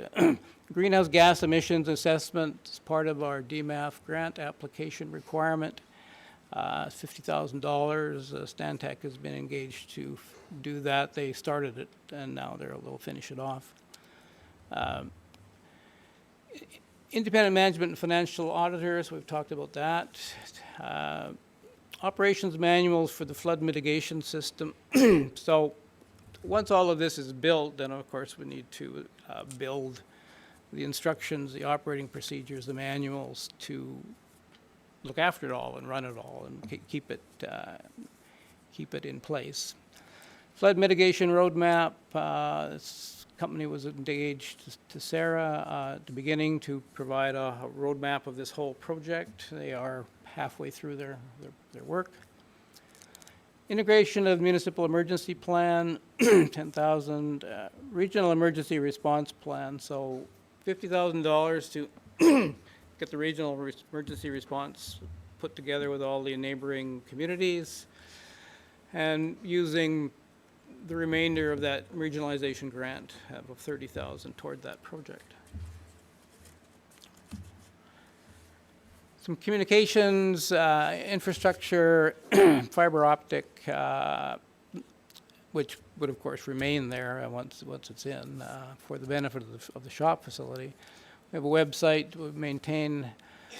And then an allowance for materials, events, and reports on the whole communication side of things. And right now, it's just a sort of a large sum of money that, I mean, Darwin has, have sketched out some ideas that some approximate costs for a number of things, and right now, well, let's put it down this way. Land use planning services, so this is our amendment to statutory and non-statutory plans and land use bylaws. So statutory plans, municipal development plan, any area structure plans that might be affected by this. Non-statutory plans, some of your recreation and parks planning, because some of this becomes recreation park facilities. So $150,000 for that. Combination of services from Palliser Regional Planning and private planning consultants. $175,000 for academic research. And so this is an allowance for funding for academic research to benefit not only Drumheller, but other communities at risk from flooding. And I don't know if you had some specifics in mind there, Darwin. Sure, I could just briefly outline a couple. One would be for the urban forest program, have students from SAIT that have to finish their practicum come down and do the work and learn under supervision of a land surveyor or other construction surveyor, and that would help them fulfill their requirements and bring us some pretty cheap inventory of what we have. Another example is ice.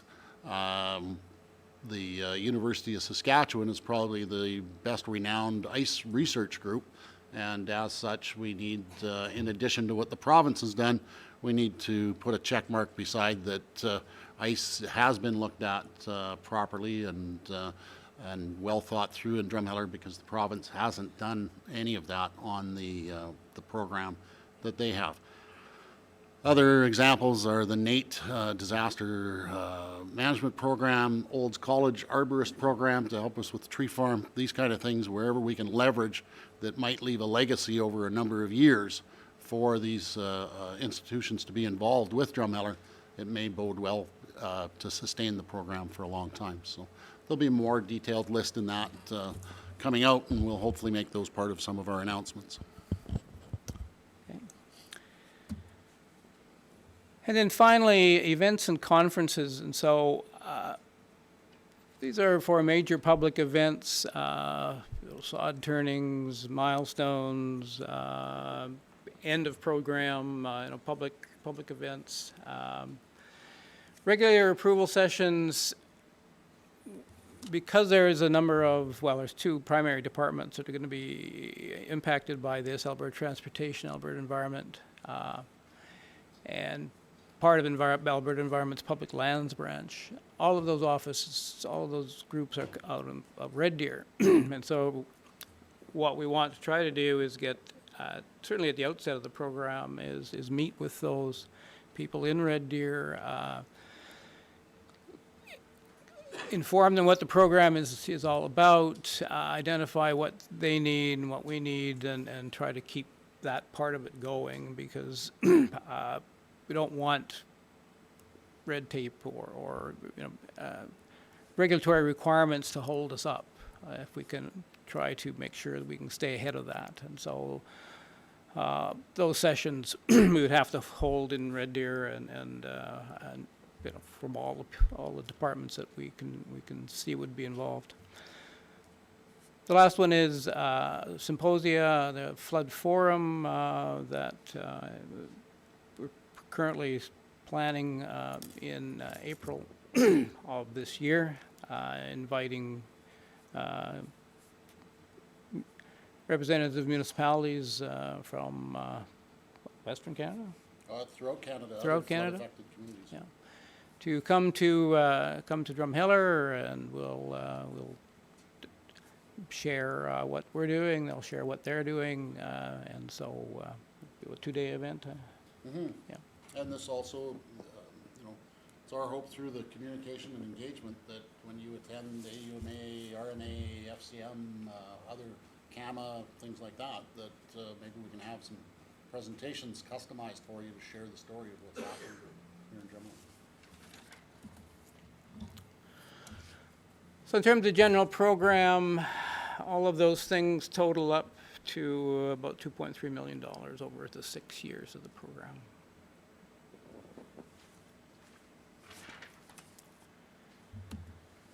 The next one is Indigenous consultations. We keep this one separately because this is a cost that's fundable under the federal program. The Scotland costs include their 2019 work that they've already done, plus their estimation in their services proposal for going forward, about $95,000. After that, we really don't have a sense of what it will be. We've put in $80,000. That may be sufficient, and it may not be sufficient. But until we get the process going. There are actually two processes, a federal process and a provincial process. And so they're not connected, which is good, because the federal process is the one that we will concentrate on first, because that's a condition of receiving money under the grant. But their requirements are going to be different than the province. The province has a consultation office that runs the consultations in Alberta, and they have a set way of doing this, and so it may be more extensive than we think. But then their process only relates to public lands, whereas the federal program, the consultation relates more to the whole project in context. So I say there are two different processes. We don't know where it'll end up, but We need that before shovels in the ground and working it for just about a year. So Darwin, you do that, or do we hire a consultant to do that, or how, what's Part the, of the, Scotland does that? yeah, it was part of the program that Scotland does and was approved in November.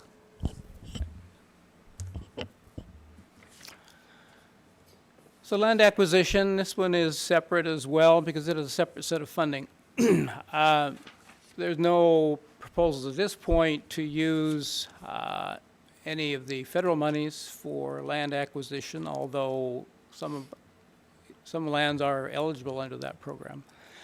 As well, there is no proposal at this point yet to use any of this money for something other than strictly land acquisition. So right now it's a $20 million pot of dollars. Communications, $30,000. Scotland and lease is $900,000 for all of the various activities for not only purchasing the properties, but also obtaining rights of way and permissions and public land dispositions and all that other fiddly land work that they're going to have to do. Professional services, technical equipment, project management, total non-purchase expense, $2.5 million, leaving $17.4 million out of the $20 million for actually purchasing of properties.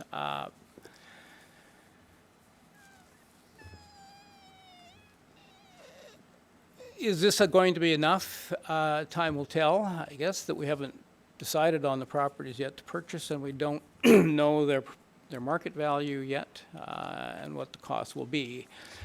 In the previous engineering work that had been done, there was some preliminary estimates for land purchases. They totaled $24 million. So would be more than what's available, but markets changed. Those estimates may have been rather broad and generous in terms of estimates. We may not need to buy all the properties that were identified. So there's a bit of gap at this point, but we don't know whether that will be an issue or not. The other one is 60 infrastructure, and so as we progress, there'll be different projects, and we'll keep track of those separately. Program funding not restricted to land, so the land grant is separate, and so all the other grants we deduct all of the non-land expenses from them, like the general expense and the Indigenous consultations. So that is 2.5 million. That leaves 31 million for infrastructure. And we take off non-construction expense, and I'll show you what some of that is. And so that leaves $29 million for construction of the projects, including engineering. And funding available for infrastructure, the question is that going to be enough? Preliminary estimates from the earlier work has been done for 28 possible projects, which may or may not be the projects that we're undertake here. $37 million. Times have changed since those grants or those estimates were done. Perhaps the market is better in terms of pricing. As with infrastructure projects, you won't know until they get to tenders what the cost will be. I mean, the engineers can do their best to estimate, but if you get really competitive tenders, they could be quite significantly low. If you don't, they're not. So let's say there is a bit of a gap there, and we'll have to address that as we get closer and further on. So initial cash flow. Because we were in the fortunate position of getting a lot of our funding up front, which is always a nice way to approach big capital projects, we'll actually have surplus cash. And so the provincial government grants we will have up front. DMAF now will come over time based on our claims. So I'm assuming a 3-month lag between the time we submit a claim and the time they actually pay us. The land fund is kept separate from the general funds just because the land fund is a separate grant program, and never a good idea to use funds from one program for the purposes of another, so they are kept separately. And so the general program is, the assumption there is that it's more or less even over time. Indigenous consultation we expect to complete in 2020. Might drag over to 2021, but that would be the provincial program. But the federal program is certainly 2020. Land acquisition expected to begin in 2020, wrap up by early 2022. We may be fortunate and actually get everybody signed up right away and have no issues, but that's not. I gave up on Santa and the Easter Bunny. So we've stretched it out over a few years. And then the infrastructure projects are spaced over the year, sort of matching the DMAF. And so you're not building all of your construction projects in 1 or 2 years, they're spread out, which is probably fine too. So when we get to the town's contribution, when do we need it? To maintain a positive cash balance, so you never even want to use your own money if you can use other people's money to begin with. So we wouldn't need the first draw till, I've identified Q3 of 2021. Q3 puts the beginning of payments into the next fiscal year.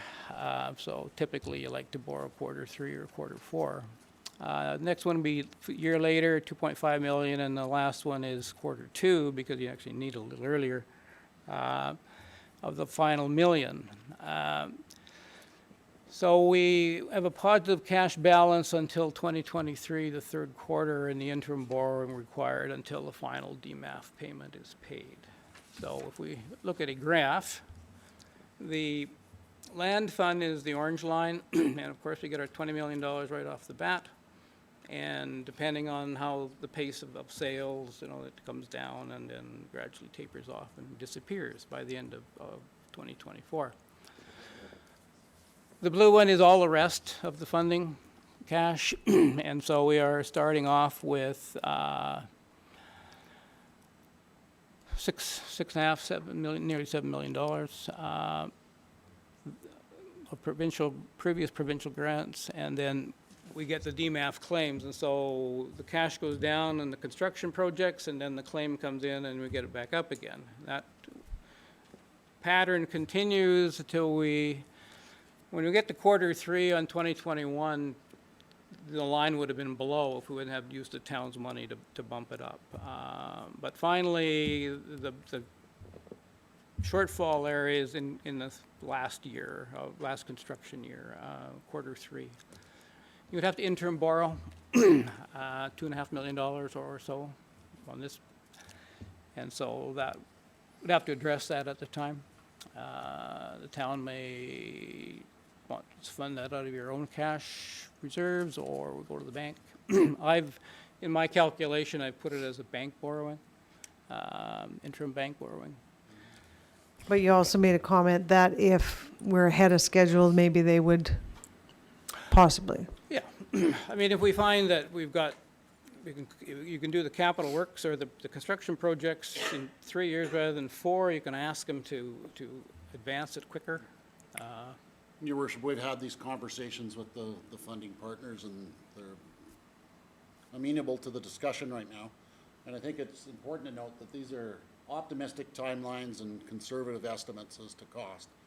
And if we achieve these, I'll be doing the happy dance. But we could expect that to slide out of it. Yeah. But again, through our quarterly or 6-month updates, whatever council chooses to have, we'll be able to show you where we are on that journey. So the ongoing balances here are significant and warrant an active cash management investment strategy. And so what we were thinking of doing was considering asking local financial institutions for proposals on how they could help us with that. And we'll talk with corporate services there about how they approach things and what your banking policies are, but investment policies. But say there's a big enough amount of cash there that they might be interested in giving you some sort of favorable arrangement. Interest income accrues to the program, and sometimes in grant programs, whatever interest you make just comes off the grant. But in this case, the interest income accrues to the program, so it's additional revenue for us. If we went with the cash flow based on that previous graph, the income, assuming an income of 1.5% interest, is $350,000. So it's certainly significant enough to try to manage the cash. So that's where we are at this point. It's subject to re-examine as the program unfolds.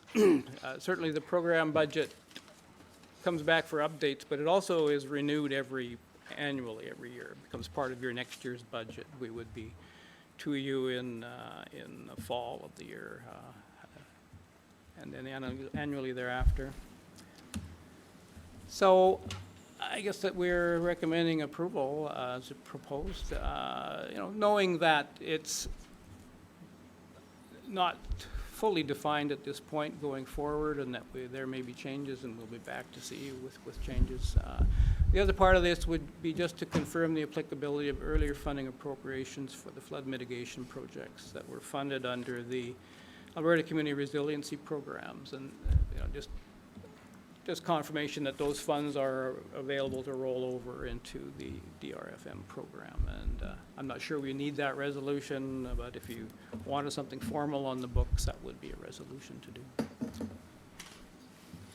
All right, well, thanks, Bob. Can I have questions? Jay? Council, I'd like to make, Your Worship, I'd like to make a motion that we go in camera. Motion, seconder, Lisa?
We will carry on with questions.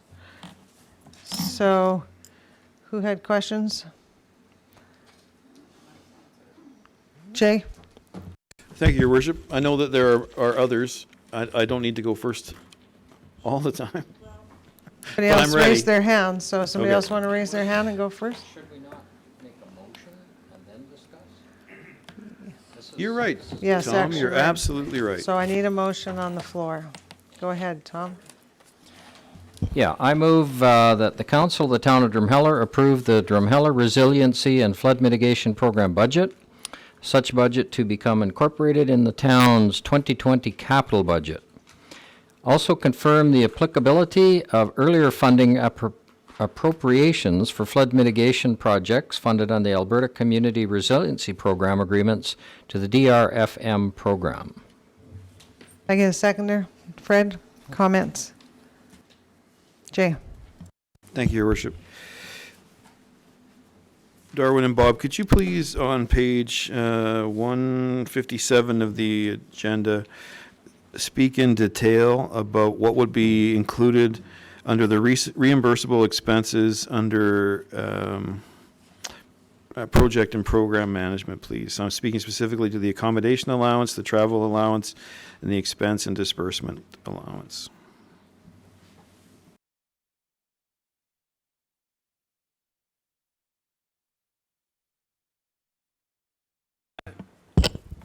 So this page sets out the financial arrangements for the project management contract. The contract with Darwin Durney Consulting Limited was for $1.68 million, a minimum of 75% and a maximum of 125%, or 20, plus or minus 25%. What's in this budget proposal is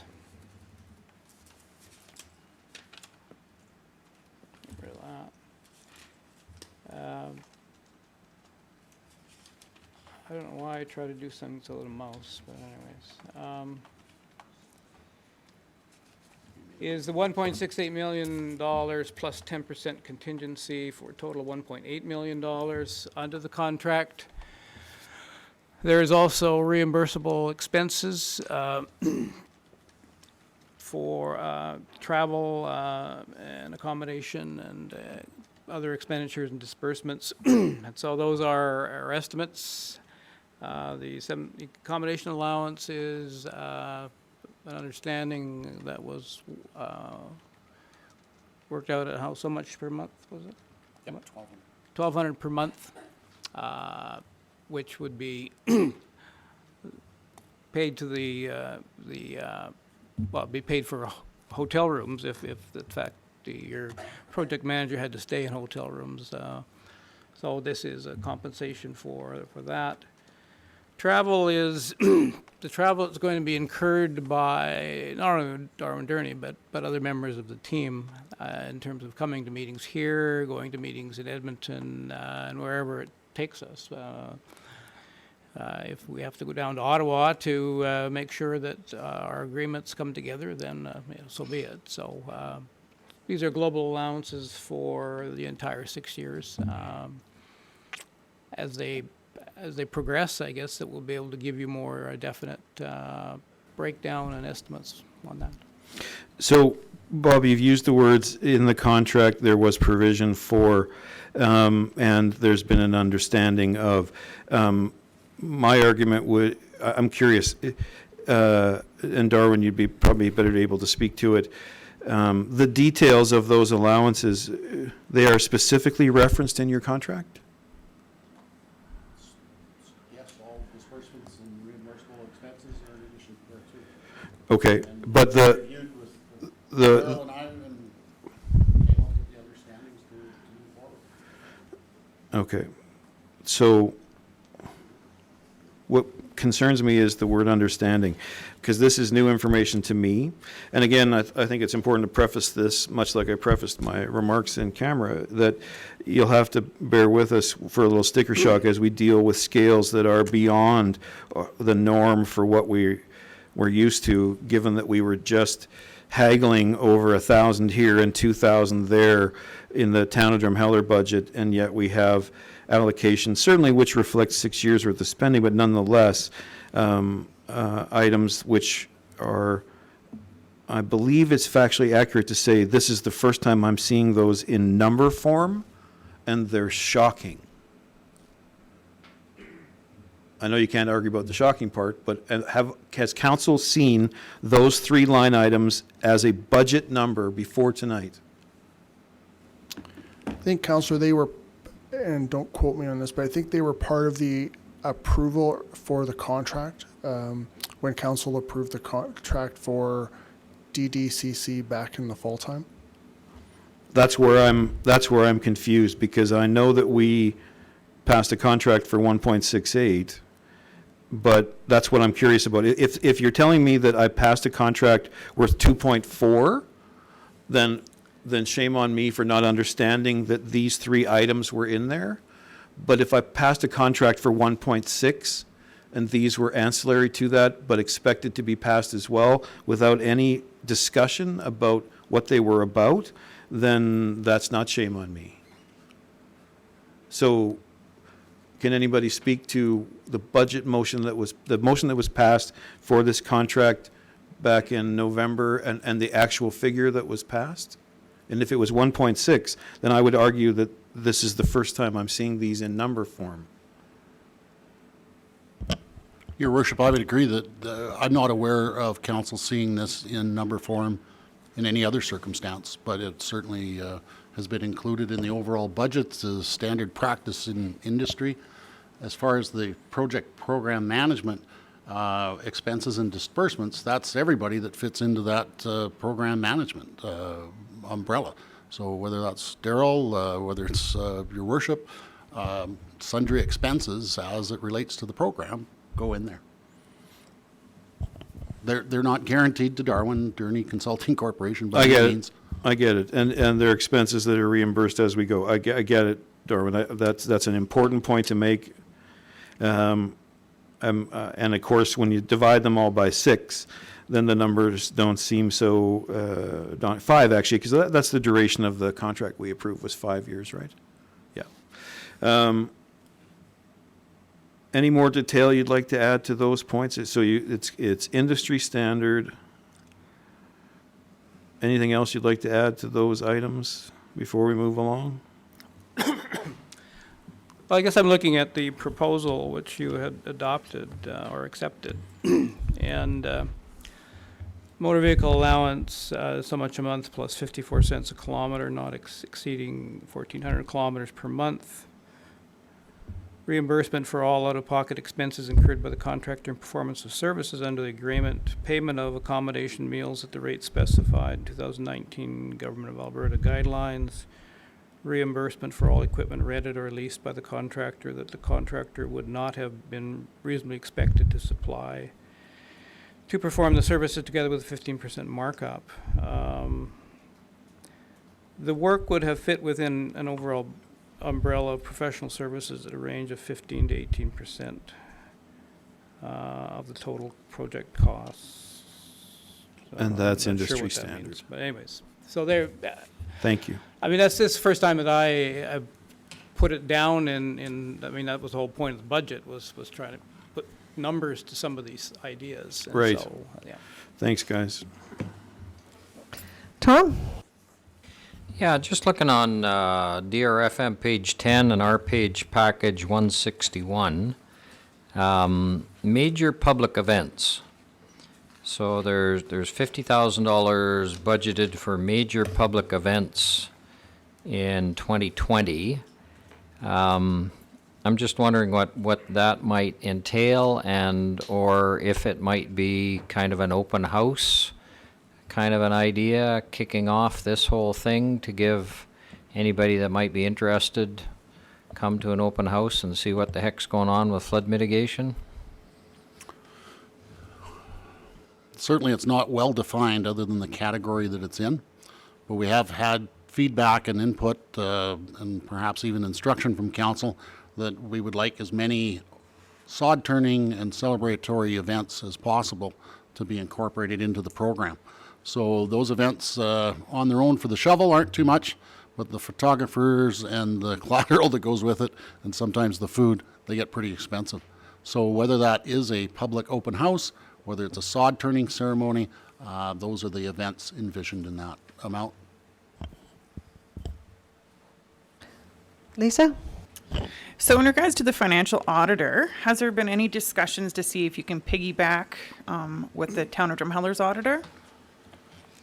The intent was actually to have an independent auditor, because your auditor doesn't do a management audit. Your auditor is just simply a financial auditor. We wanted somebody to also do the management audit part of it. And just an independent set of eyes that we can say that, the office is doing what it's supposed to, that the amounts on the claims to the government are valid and legitimate and things like that. So we just felt that going independent would probably be the better. So I don't disagree, and I know that we'd set out a policy last week in regards to purchasing powers. But that being said, so when it comes to the auditor, is that decision going to come back to council to choose the auditor, or is that decision going to be with the flood office? Right now, the decision would rest with the chief flood mitigation officer because of the value. We are going out to an RFP. It's being prepared and likely will go out this week. Okay. I don't know what the rest of council feels, but I feel that that should be a decision to perhaps come back to council, a one-off, just to give you that extra arm's length in that decision-making process when it comes to choosing the auditor. So, We don't have to solve it tonight, but okay, perfect. Well, and then, so I've got one more other question, and forgive me, I mean, there's been so much information going around, but when it comes to the academic research and the allowance of funding for academic research of benefit to not only Drumheller but other communities at risk from flooding, was this a requirement of that grant application, or is this just what you feel of value added? it's a value-added strategic approach to get leading scientists to get us work at discount rates. It also brings a lot of credibility when the particular consulting firm may come up with method A, and the researchers and the academics say B or C might be something to look at as well. It becomes very important in those areas, I think, to bolster the credibility of the program by having that academia having their input at very reasonable rates. It's very common in projects of this size. Could be taken out in a heartbeat. Okay, thanks, Darwin. Anybody else? Okay, so, oh, go ahead.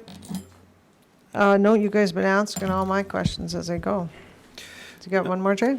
Yes, please. So I'd like to point out, again, in the budget, there are a number of what could be referred to as legacy things, and Lisa, that would be one of them, right? But think about the line item on page 159. There's a $150,000 line item allocation for development of operations manuals for dikes. When the project's over, those don't go with them. Those stay with the town of Drumheller. That's a huge win, and we didn't spend a nickel on it of town of Drumheller taxpayer money, right? Not directly. So there's a number of items that are throughout the budget that, all things being equal, hopefully will be long-term legacy items that will enhance this community. And I'm going to stop right there. Okay, and I just want to make a comment on the land use bylaw. So there's 150 allocated to the land use bylaw. So just to confirm, there's 150,000 to the land use bylaw. Will that will be the land use bylaw for the whole town? Absolutely. It's Your Worship, it's the Municipal Development Plan, which is the statutory top-level document. Supporting documentation for that may include some discussion papers on everything from recreation to engineering standards that are going to be offshoots and ancillary to the program, and then into the land use bylaw itself. Okay. through to area structure plans that are then another level. So we've had some discussions to get that process started. I think it was in September, council passed a resolution directing the CAO and myself to start this process, so Okay, so there's will move another win swiftly. for the town overall through this, that land use bylaw. and it's, perhaps Councillor Zarisky is chair. Well, actually, I Steve wanna- would talk more about it, but I wholeheartedly agree with your comment. Okay, and I just, clarifying that, I just want to make sure that everybody in our administration, Daryl, Sean, Dave, MPC, you, if there's any discussion regarding land of any sort, that you guys communicate so that, we don't have one doing one thing and then realizing it doesn't fit in with another. So I just wanted that for the record, that we know we all have to keep open communication on this from every department. Go ahead, Tom. Yeah, and what we've discussed at MPC and we've discussed with Darwin, I mean, the reality is people in the valley have to realize that for 100 years, people in the valley have been building in the wrong places. And that's kind of the bottom line, that people don't realize that if we are going to make this community safe, then we have to look at the future of flooding that is unprecedented. I mean, all of the climate change people, all of the conferences that I've been to have said over and over again, if there's one aspect of climate change that is a certainty, is that there will be more events on catastrophic scales than we've had in the past. There will be more higher rainfall, precipitation storms. There will be more tornadoes. There will be more floods. And these will be higher than what they've been in the past. That is the result of climate change. So to look at the valley, and Darwin and I did a tremendously interesting drive the other day, looking at the old stone walls that were built back in, after the 1905 flood, and you see all of the places in this, our community that are between those stone walls and the river that have been built over the last 50, 60, 80 years. It's just an incredible thing that people don't realize, that we have to plan for these events, and we have not been planning for the last 100 years. And so the land use bylaw, the municipal development plan, area structure plans, all of those things are going to have to take this kind of stuff into consideration. And so going forward, for example, I mean, MPC, anything that's anywhere close to floodplain, flood fringe is all going to be going to the flood office before we even take a look at it. And this should have been done, as I say, for the last 50, 60, 80 years, and hasn't, and now we're playing catch up. All right, anybody else? Oh, Christine, go ahead.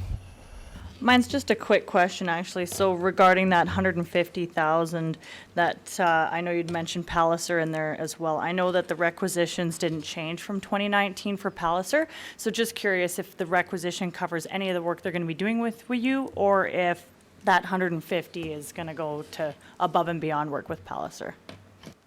So the 150 includes work with all manner of consultants. It could exceed that depending on where we end up in the program and the intensity of what we have to do.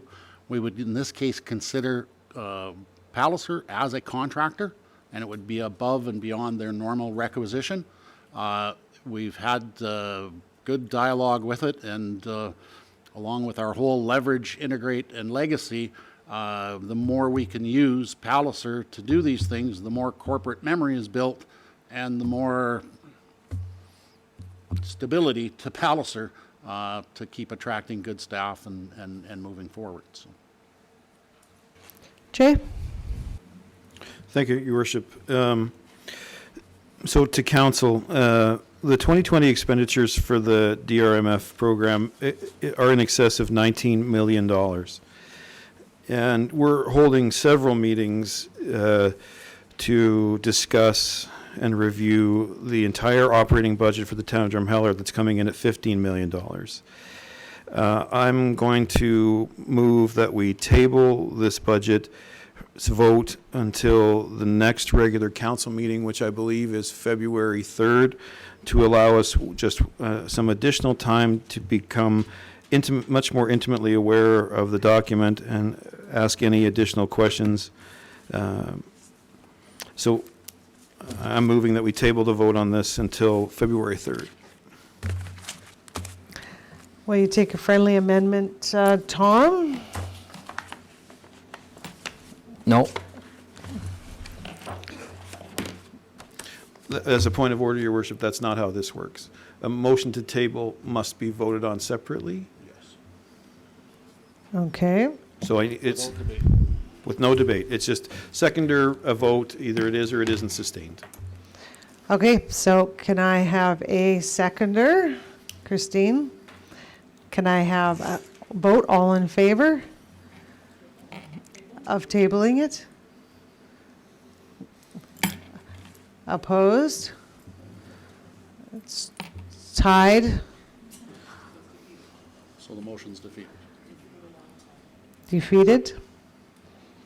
Okay, motion defeated, so all in favor of the budget on the floor? Opposed? We're tied again. So it's Defeated. So, Okay, so it has to go back to February 3rd. no, you could make another motion.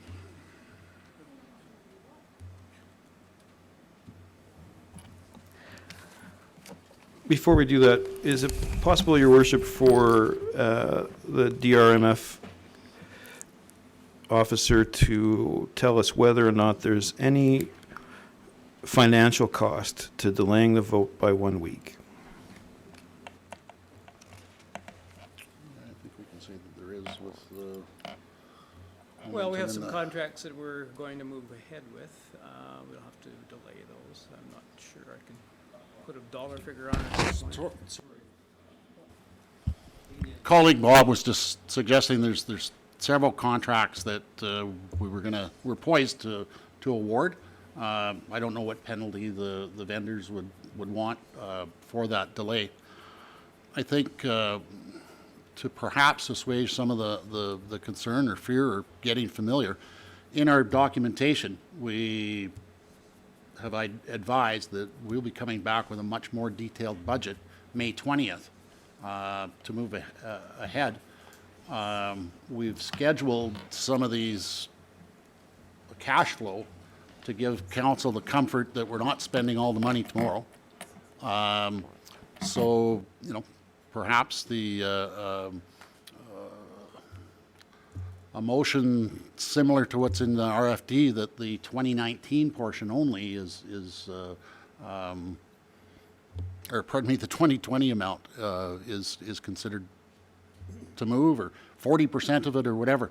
I just really want to advise council that our slippage has been huge, and it's going to continue to manifest.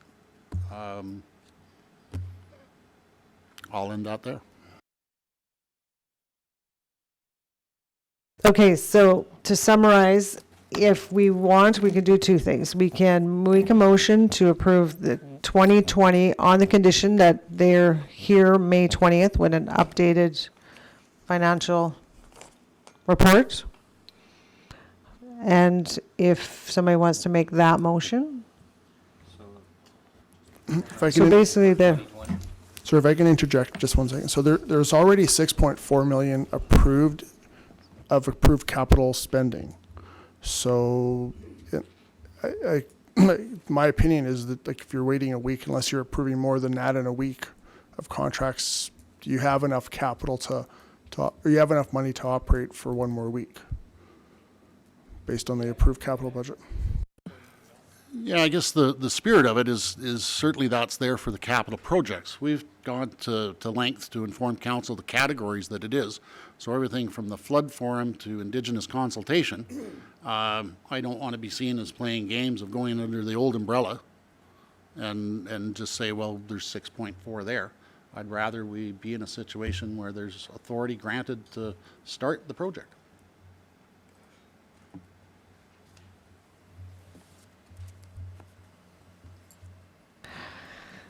Well, we need another person to make a tie, I guess, or break the tie. So I'm asking for a motion back on the floor, and we'll see where we come out with after that explanation. Go ahead, Christine. Is there any way it could be tabled and then a special meeting called sooner than a week if that's necessary? No, like there's council meeting next Monday, so it could, that's the soonest it would come. I'm just not going to be here, so I would like to have my say unless I'm allowed to have the vote when I'm not here. So.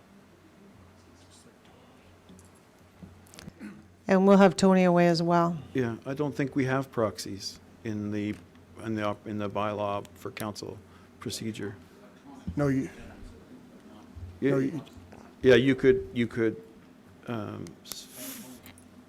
you could, what is it? Skype in. Skype in. Tony's watching. Yes, Fred, go ahead. So, just let me understand the process. If we were to approve it as it stands, when May comes around, we can get ourselves more informed before then. You will do your diligence to inform us more about the details. If there was concerns, could we not address them in May? We won't be down the road far enough that we can't pull back and make adjustments, right? You can make adjustments anytime. Okay, so let's try motion again. Tom, do you want to put the motion back on the floor? Yeah, I move that the Council of the Town of Drumheller approve the Drumheller Resiliency and Flood Mitigation Program budget, such budget to become incorporated in the town's 2020 capital budget, and confirm the applicability of earlier funding appropriations for flood mitigation projects funded under the Alberta Community Resiliency Program agreements to the DRFM program. I seconder. Fred, comments? Tom? I guess why I'm in favor of this at this point is that it is a budget, and budgets are best guesses. I mean, that's all it is. And I can see this changing by May. I can see this changing by next September.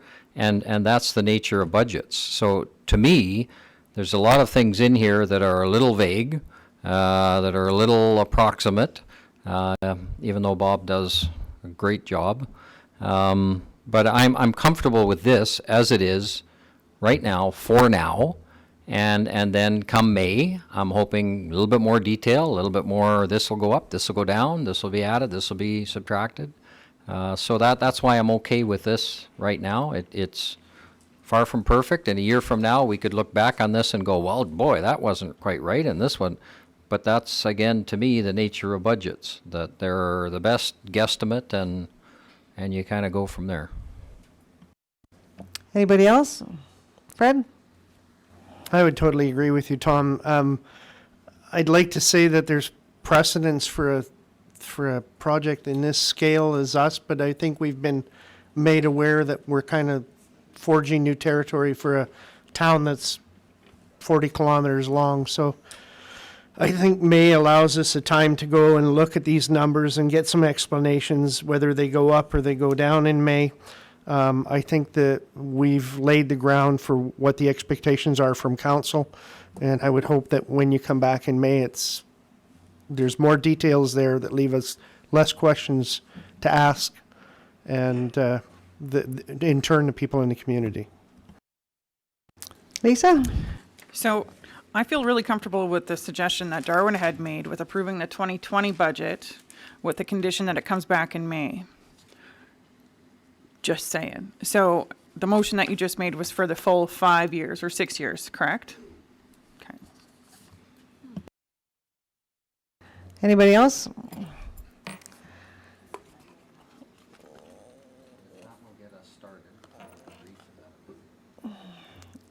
Okay, do you want to amend?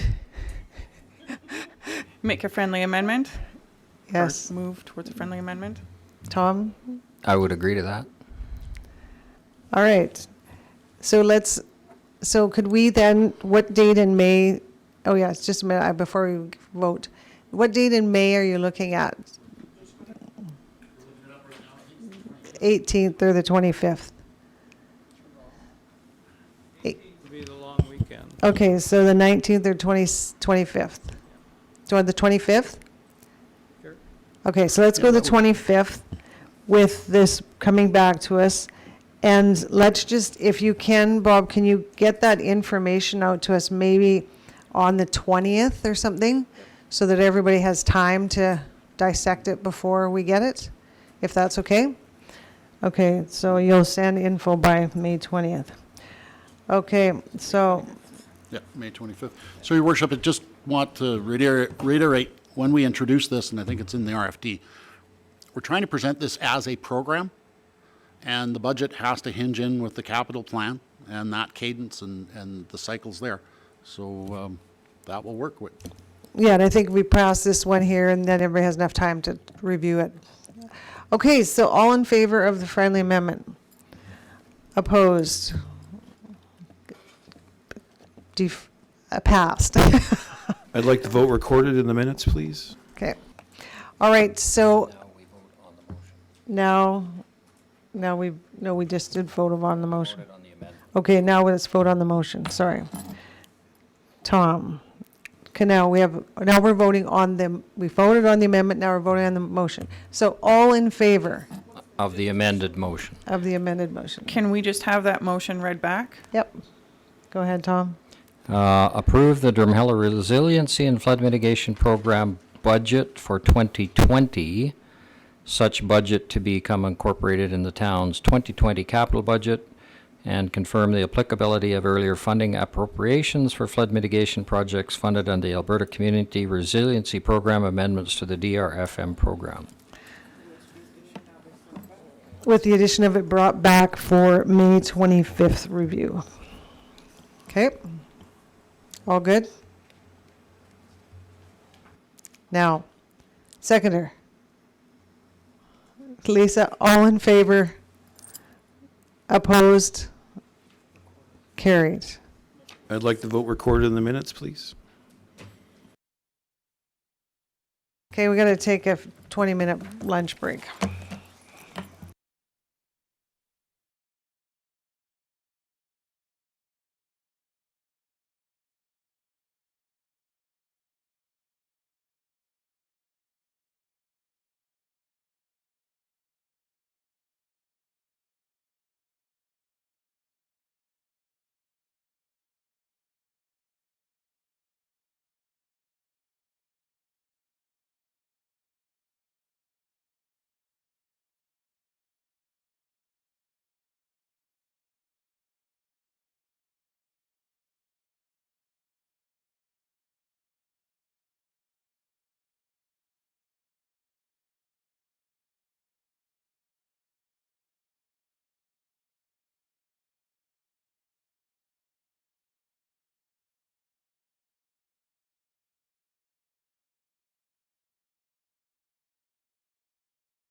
Okay, so welcome back. We're going to go back just to the FCSS and get some more clarification on the youth center, please. Thank you, Your Worship. So we tried to just put the budget and the discussion for the requirements for the youth center in its simplest form because I know we created a little bit of confusion. So in April's estimation, it would cost $104,705 to operate for 1 full year, a youth function. And with that includes, we absolutely know that it's about $55,000 with salaries and benefits, and the rest would be for her various program components. So as it stands right now, out of that $104,705, the current FCSS budget has committed $29,480, and that again is allocations of her minimum requirement to obtain that grant, and that much of it has been allocated to the youth function, which leaves $25,225 to remain to be funded. Of that, we have already gathered, our April team have gathered $31,150 of donations in 2019 to go towards supporting the youth function. The 2019 FCSS budget is currently able to provide a $12,000 grant out of the 2019 funds. And that $12,000 is available to them, and we briefly spoke about it before. It was regarding the timing of the payments to the school resource workers.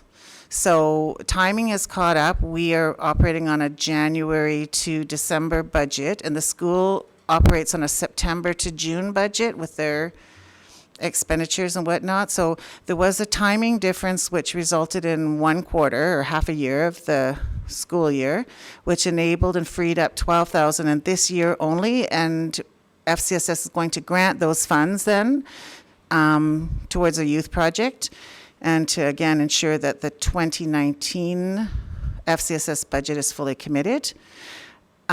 She also has $8,000 that was raised through the raffle to offset. It's being held by the Asset Coalition at the moment. And then included in our $104,705 was also $8,000 in expenditures to also operate the 2020 Masquerade Ball. But there was no revenue in there to offset it. And the expectation is at very minimum, you're going to break even. And it would be just an informative awareness thing, but obviously you want to make money. So we took the $8,000 out because there's no offsetting revenue. So that leaves now an additional ask of $16,075 under the new asks, and that would provide or fully fund the program for 1 year. So I hope that helped provide a little bit of clarity on the youth and the asks regarding that function. Yes, sorry. The family school resource worker, so that is still going to be fully funded and not cut back? Because I've heard that there have been kind of cutbacks in that area, and from my experience, that's a very, very, very valuable position at the schools. Could you? So with the budget presented that you have, it includes the same funding levels for the family resource workers at both Green Tree and DVSS, as well as the family school liaison worker at St. Anthony School. The provincial funding for those positions will cease as of March 31st. And instead, along with kind of 300 other children's services programs, and so that includes early childhood development coalitions and CBI and I say about 300 programs. And instead what's being brought in is the family,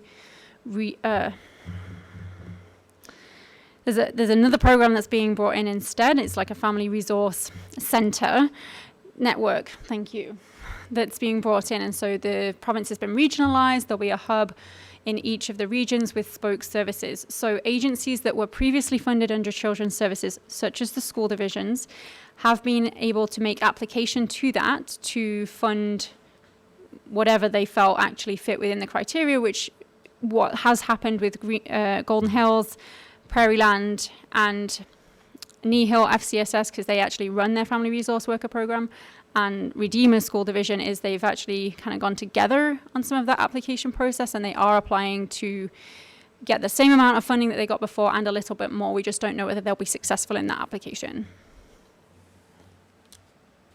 Does that help? So the answer is that from us, the funding hasn't changed, but the province, it has changed. And we don't know if they'll be funded to the level that they were before until such time as that grant is finalized. Yeah. Anybody else on that? Okay, well, thanks for that clear. Not on, Oh, sorry, not Jane. on that program, but I spoke too soon about being done with the operating budget. I do have one quick question about amortization, if we could go back to that. Sure. Barb, I know you sent some emails out to clarify some questions that have been asked. I just want to review it very, very briefly because I can't find it. I made the point last week in our budget overview of not wanting to spend another nickel on providing funding through a reserve for the depreciation of the airport. Can you just speak briefly to what you sent to everyone about why you don't recommend that we do such a thing? My brain is going. Sorry. So amortization is a requirement under public sector accounting. We are required to budget and expense our amortization on an annual basis. Required that it be done by business unit? No, we can go by function. We can absolutely go by function. Do they require, actually in the financial statements, I believe it's consolidated all in the financials. So aside from the But- fact that it's generally not done, which was I think the gist of much of the information that you're talking about, I know that we haven't seen, there are currently no active debentures to repay any debt for the airport. is there? No, no. So we have no debt payments, guys. We have no, it's actually in the infrastructure reserve. It's not, there is no dedicated airport reserve. So I think it would provide additional cushion to what we're looking to fund for cash asks. I think it will find additional cushion if we were to fund any of the other new asks. I would like very much to see in the operating or in the line item for amortization for the operations of the airport that be reduced to $1 for 2020, and that we realize those $66,000 in budget savings. And I think it. So, excuse me Yep. if I may. Of course you may. So already we don't meet requirements because we don't budget amortization. 100%, correct. About 70%, 68. Actually, it'll probably drop this year to about 68, 65 because of every year we add on more assets or improvements to our assets. Of course, our amortization increases, right? Because not a lot is dropping off. Right. And Barb, those are excellent points, and they're well made. It doesn't change the fact that we owe no one for anything at the airport. We're not asking from Peter to pay Paul for any debt there, and it doesn't change the fact that when we look at the financial health of the town of Drumheller, we are leaps and bounds above almost all of our comparables in the areas of both reserves and the percentage of money we allocate each year to amortization. So even though Barb is making excellent points that it's generally not done, it's a hell of a slippery slope, and that if we allocate $1, we haven't erased the line. It will still be there for consideration next year.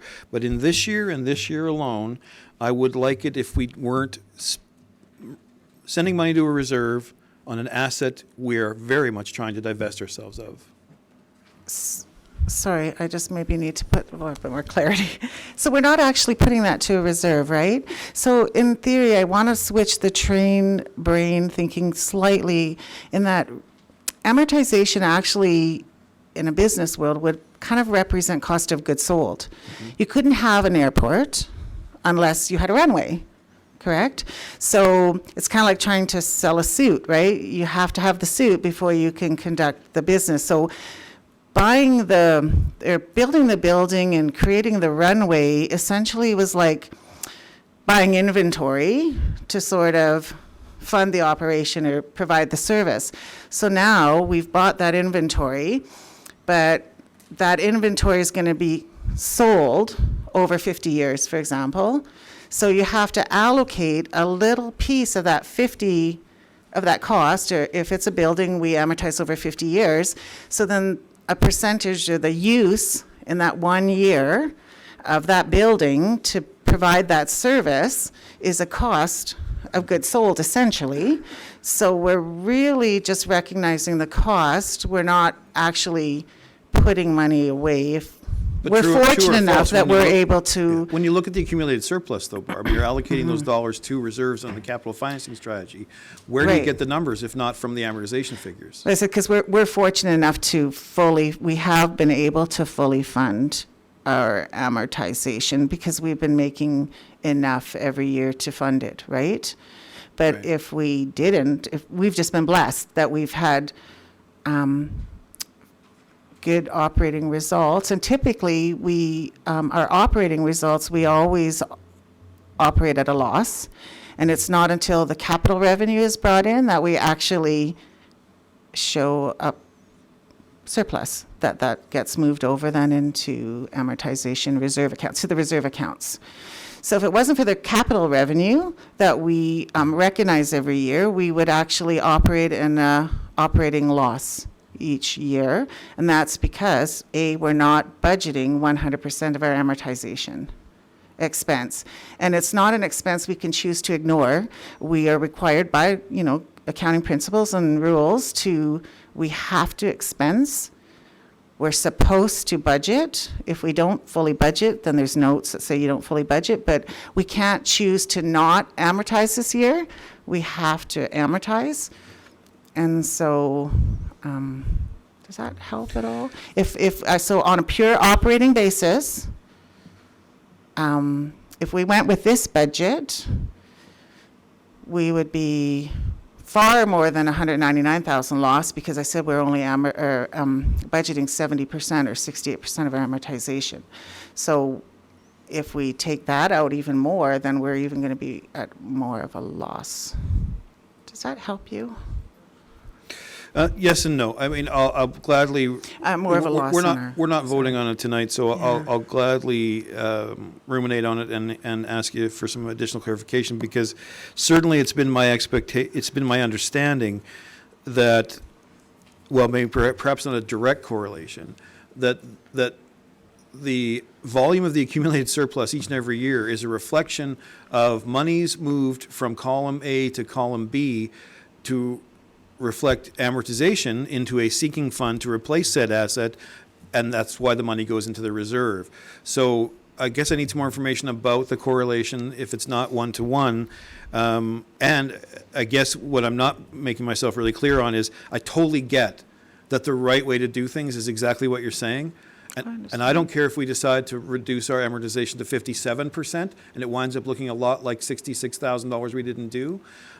But it doesn't change the fact that if in any way, shape, or form I'm right, that we're actually sliding money, taxpayer money, into anything that would be towards a reserve to replacing that asset, I don't want to do that again. And if it saves us any money, I want to make sure we're doing that. So we can beat that up another time. Okay. And just to answer, because Daryl and I are both on that airport, there is a lot of, there's lots and lots of discussion, and I know that we've been at this, 2 years, and there's been a ton of positive changes. And I know that, I know how you guys feel about it. I'm just saying that if nothing else, let us kind of finish all these changes that are going into place and making it a viable. And then we're also getting support from the hospitals, and they're talking to STARS and stuff because this new STARS machine cannot land at the airport or at the hospital. And so we're looking at getting lighting grants with their support and stuff like that. So there are some good things going there too. It does have some huge potential, some some good people have come online and are starting to take the bull by the horns. So all I can tell you is that it's going in the right direction. Oops, sorry. Okay, anything else on the operational budget? Okay, let's move on then to community assistance applications. Who's presenting that? Darren?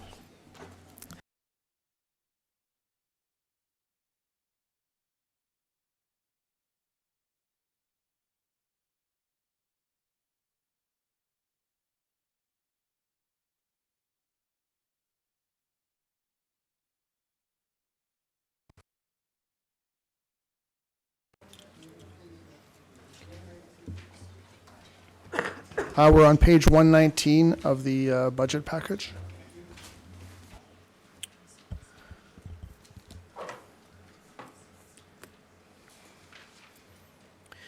Okay, so good evening. So with the community asks assistance policy, I guess I should say community assistance policy, Dave, April, and I and Denise have been doing some work on the actual policy of it, and we hope to have that revised coming back sooner than later. However, for budget purposes, organizations have been submitting their asks for the last 2-3 months. And so we've put a list here together of who's asking for what. And as you can see, a number of them are asking for straight out cash contributions to some of their events or activities or operations that they're going through. And so we felt it was important to bring forward the whole list that we have at our disposal right now. As the policy stands as it is now, anything under $5,000, our CAO has authority to approve or deny on that. There's only one on that list that's at that level. The rest are $5,000 or more. So in that, council is supposed to have that decision. And as we were talking, and I feel quite strongly about it, I can't represent these organizations fairly. And it's felt that these organizations should probably be coming and making a presentation, a 5 or 10 minute presentation directly to council, so that they can share their thoughts and why it's important to them to make this request for their operations. So that's certainly something that we can set up for the future. But as you can see, there's a list there of everything that everybody's asking for. And so in order for the 2020 budget, the ask at this point is for just over $76,000 in cash contributions. In 2019, the budgeted amount for cash contributions that council passed was for $5,000. The rest of it was in kind. I believe the 2020 budget amount is at $30,000 in kind, with $0 in cash at this point. So I guess we're looking for some direction and conversation around what does council want to do with these asks, and what kind of a dollar figure is council wanting to see within the 2020 budget moving forward. Comments? Tom? Yeah, the first comment, we did have Dorva come and talk to us, I believe. And I think they have, this $5,000 is primarily for their, I can't remember the exact provincial race or national race or something, which, is supposed to be bringing hundreds and hundreds of people to the valley, et cetera, et cetera. So, to me, that's kind of an investment. And if we can do some in-kind stuff, plus give them some funds, I think that would be very well worthwhile. But as I said, they were the only one that I can remember who actually came to council and presented their plan and their kind of their business plan for this big event. Passion Play comes every year. That's true. They came for the event center and mentioned that as well. Yeah, that's true. So when the Councillor Zariski, when Dorva came, the request that they had asked for was for in-kind support only, and did not include cash. So the reason it's on, again on the list is part of the whole total, but their presentation was all about grading the road and doing a little bit of, watering and stuff. So I think some of these things kind of morph over time, and that would be one of those that has gone from an in-kind, which would have been a simple yes or no, to now it's a request for cash plus in-kind services. So it exceeds the authority of the CAO. I think just a bit of, I want to take a second and kind of go back a bit of the history of this. So we originally created this policy because, of course, there was a lot of these ad hoc one-off requests. 100% of them probably were at the time and this was what it was created for, it was the all-in-kind services. Hey, can you plant a tree over here? Can you do some grading over here, et cetera, et cetera. There was never cash involved. I think last year was the first time that we had included because there was a request through the Salvation Army, I believe it was for $25,000, that we actually included a bit of a request or financial assistance. So now, obviously, it's much greater than that. I think a couple of the comments in there is that, on the right-hand side is that some of these things are being asked to cover staff's wages, some of the utility costs, et cetera, et cetera. So I think, if council's considering any of these things, again, we specifically state in our policy what they don't cover, and yet people applied for it anyway, so. If I can, Your Worship, just forgive me, Daryl, but there must have been, I don't think it was last year, I think it was the year before, we provided almost $10,000 in transitional funding to the Homework Help Project through the Drumheller Community Learning Society, as they required some transitional funding after they lost theirs. So we have, in fact, given cash in excess of $5,000 at least one other time, but I agree with your synopsis other than that. And I think from my side anyway, we absolutely have given it to many organizations. However, that wasn't through the community assistance. They would be a direct presentation to council. And so I don't remember that one. How many through was it? Okay. Anybody else? Go ahead, Jay. Thank you, Your Worship. So absolutely. I mean, formalizing this in terms of policy was imperative because we needed to be fair and transparent in how we were doing these things. But I don't think it's fair to say that council never expected there wouldn't be cash asks. I think we just never followed through with an actual budget figure. We talked about a budget figure, didn't know it would all go so fast in kind, because it went incredibly fast in kind because, of course, those things cost real money. But I think that administration's provided us with some fairly clear direction here about what's not intended, and that would just be my opinion as well to my colleagues, is that when we're looking at transitional situations or one-offs, we might need to look at that with a different eye than someone who's actually looking for operational dollars, because we've been down that hole before where, despite our requests that people not become dependent, a year goes by and they haven't been able to do anything to change their cash flow, and again they come to us saying that they'll close if it isn't for our support. And those exactly are the circumstances we need to stay away from. It's creating dependence on these things, because we're not a charitable organization to provide funding ad nauseum to other organizations. Christine? Okay, I just have a couple quick questions. So this one would be for Daryl. So you said that the Off-Road Vehicle Association sort of morphed. So are they looking for still what they had asked for in kind plus $5,000, or is it like? Yeah, yes, that's correct. Okay. And my second question, I guess, let's see here. So regarding the Alberta Student Leadership Conference, so yes, usually we don't see things under 5,000. Is there a particular reason this one's on our plate, Darren? Just simply timing on that one. It just came here the other day, and so it got added to the list before we even took it to the CAO. So, okay. Is there any information you guys can give us on this at all at this time, or?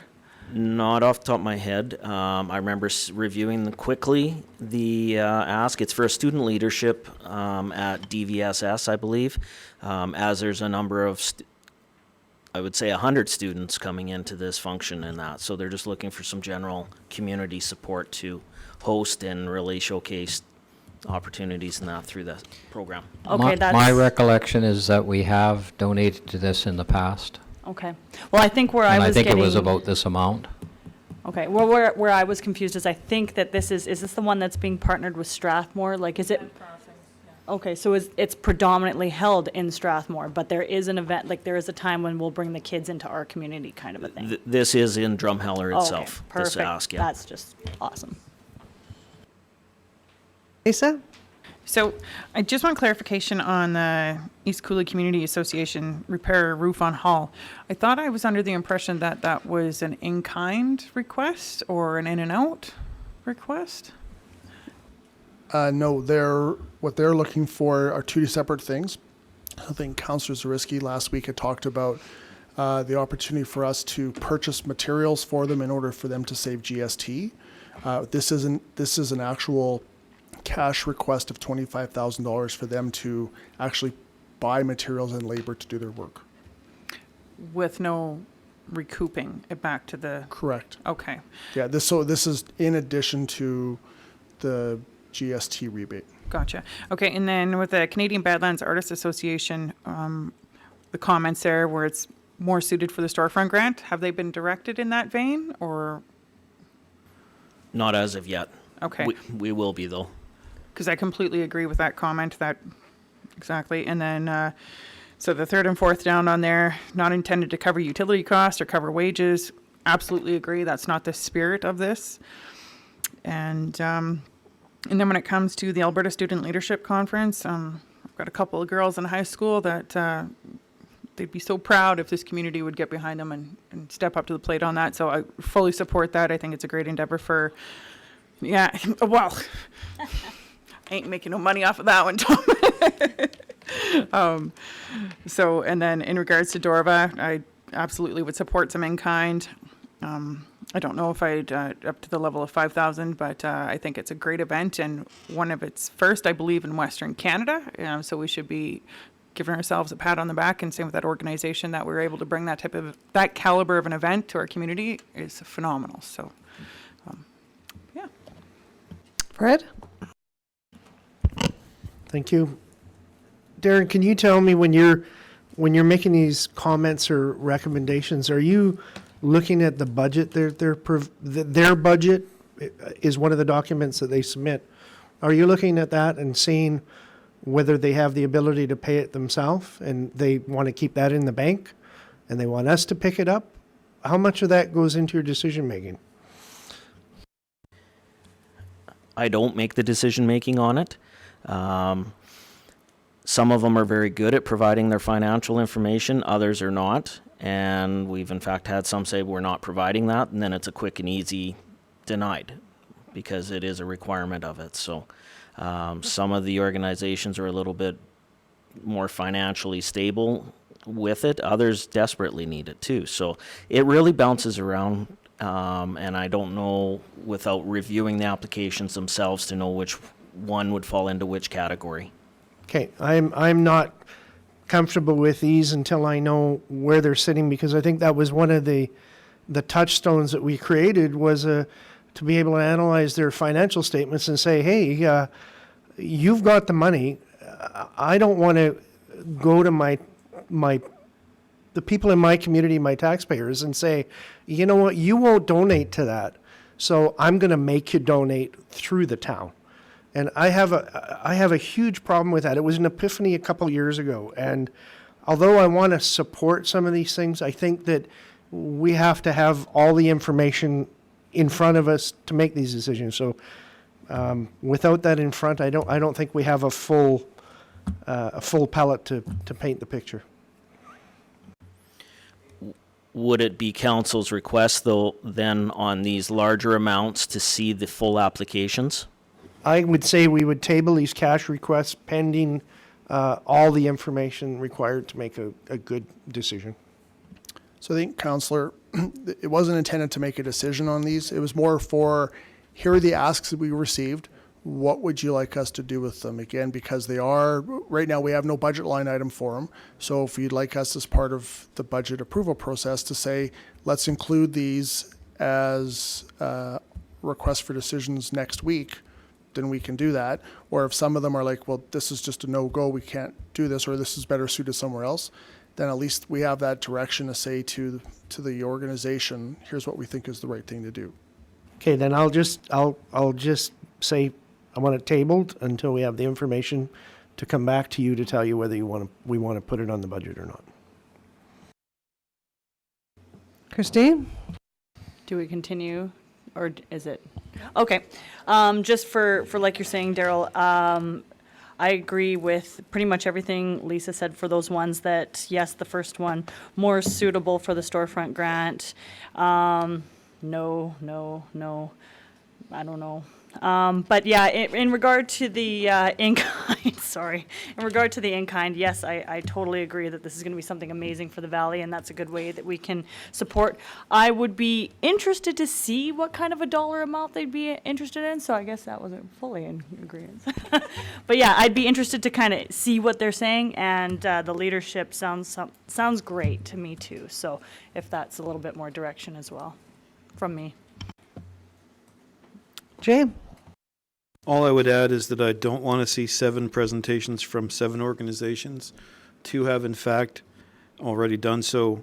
I think that if the Arts Association is given the appropriate direction, they may be more successful just applying for the storefront grant. Maybe we can take that one right off the list. And as for the Heritage Museum and the Atlas Coal Mine, I'm not interested in seeing the presentation because the policy does not cover those things. So I'd hate to raise the expectation that something might change by presenting to us.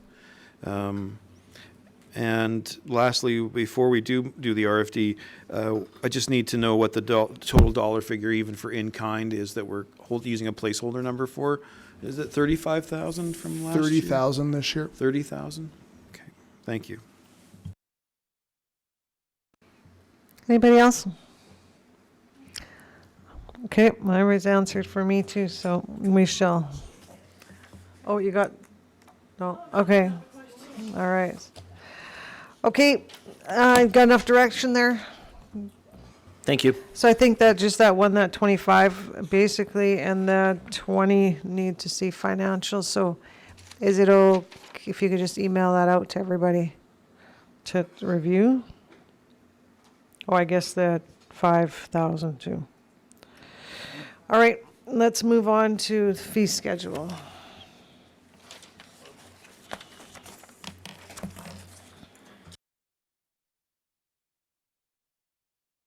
Thank you, Your Worship. So the request for decision regarding the 2020 fee schedule is being brought before council again for decision.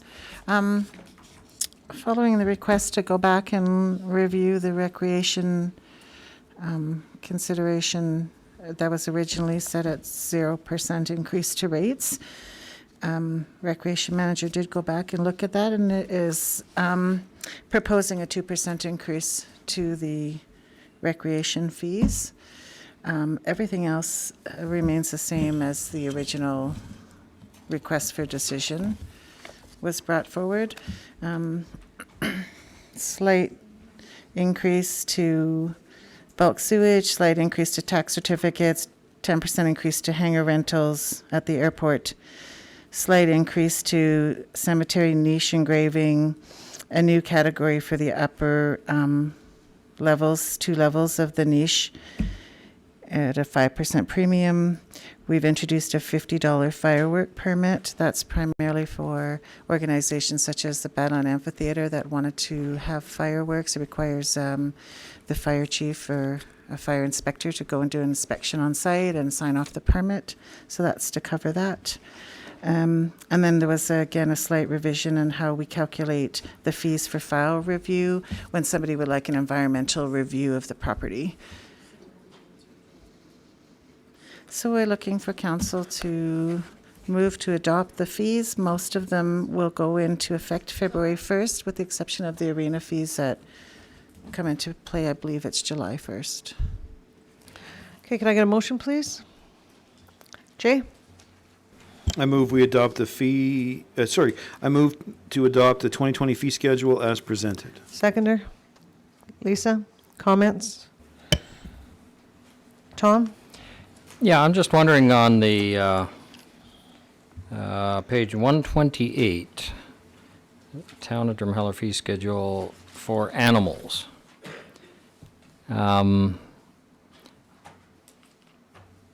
The Humane Society Animal Shelter does a very, very valuable service for this community at no cost to the taxpayer. And I'm just wondering if and they always seem to be full. They always seem to be scrambling to get animals adopted. And I was just wondering, in our fee schedule for licenses, if we could make a bit of a provision that if somebody were to adopt a cat from the Humane Society Animal Shelter, and all of those animals are all altered and tattooed and whatever, that we could maybe give them a little bit of a break on their license, whether that's 10% off or 20% off or something like that. I was just wondering if we could consider that. Is that for 1 year or forever?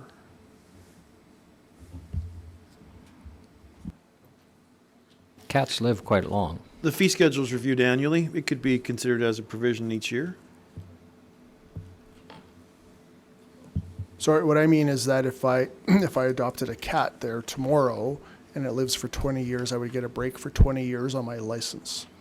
Oh, Doesn't I have think to that's what, be. I think that's Could what be for Councillor like, Zawirski's yeah, maybe 5 years. I don't know. I don't know. So I would think it would be maybe perhaps better to actually talk to the Humane Society and see if we can figure out a plan that would work better for everybody, and then come back to council with some suggestions collectively that we can implement for this year, as opposed to just making something that we're not even sure if that's something that the Humane Society would be in support of or not. I think that's just my 2 cents. So. Lisa? I'm just going to be devil's advocate to that. So when we had looked at this a few years ago and adjusted these fees, there's already a substantial decrease to the cost to register your animal if it's altered with a microchip and tattoo. It's less than half of the cost of an altered animal. So it begs to question whether $10.75 is too much to register your cat, or $16 your dog if they've already taken that extra step. So when it comes to administration cost, I think that that's probably right in line, and it's a service that needs to be paid for. And I like the Humane Society a lot. However, when it comes to being a responsible pet owner, $10 or $16 a year is not too much to ask. Christine? Yeah, I would personally I see what you're suggesting, that by getting people more interested to adopt rather than purchase their pet is the direction there. But personally, I would like to see the savings more be in the pocket of the SPCA, not the pet owner. And so if there was a way that we could maybe, for every animal that is licensed, that is adopted, then maybe donate that licensing fee back to the Humane Society. I would rather see something like that versus just the pet owner getting the break when we all know that the Humane Society needs it. So just a point of note that there are 2 registered animal charities or shelters in town. So are we only dealing with one, or would you deal with both of them? Right? Like, I think you'd be better off to actually work with both shelters in town and offer something that is a free license the first year you adopted a pet. And so that the pet's altered and it's chipped or tattooed, and you can just provide that as a bit of a incentive for them to get them in the rhythm of actually registering their pet. I've seen that work well in other communities. That would be my suggestion if we want to look at that. So, and the other part about sort of giving them the money, I would sooner simply give them a donation if that's what we want to do, as opposed to this, because there is, as Lisa pointed out, there is a fee. So every time someone comes in, we give them a tag that's worth $4 and provide the service. And so we're probably not making money on the low one. So.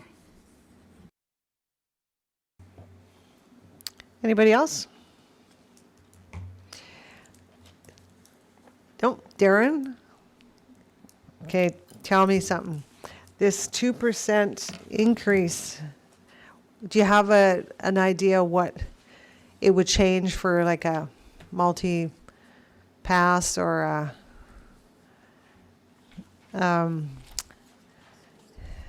yeah, if you could give me a couple examples. Would the examples that I passed to Julia be the ones you'd like to hear? Yes. So on a adult drop-in multi-facility, it's going from $12 to $12.25, so it's an increase of 25 cents. On an adult annual multi-facility pass, which is in 2019, $660.50, it would go up to $673.75. So that's $13.21 increase, or 25 cents, sorry, which works out to be approximately $1.10 a month of an increase.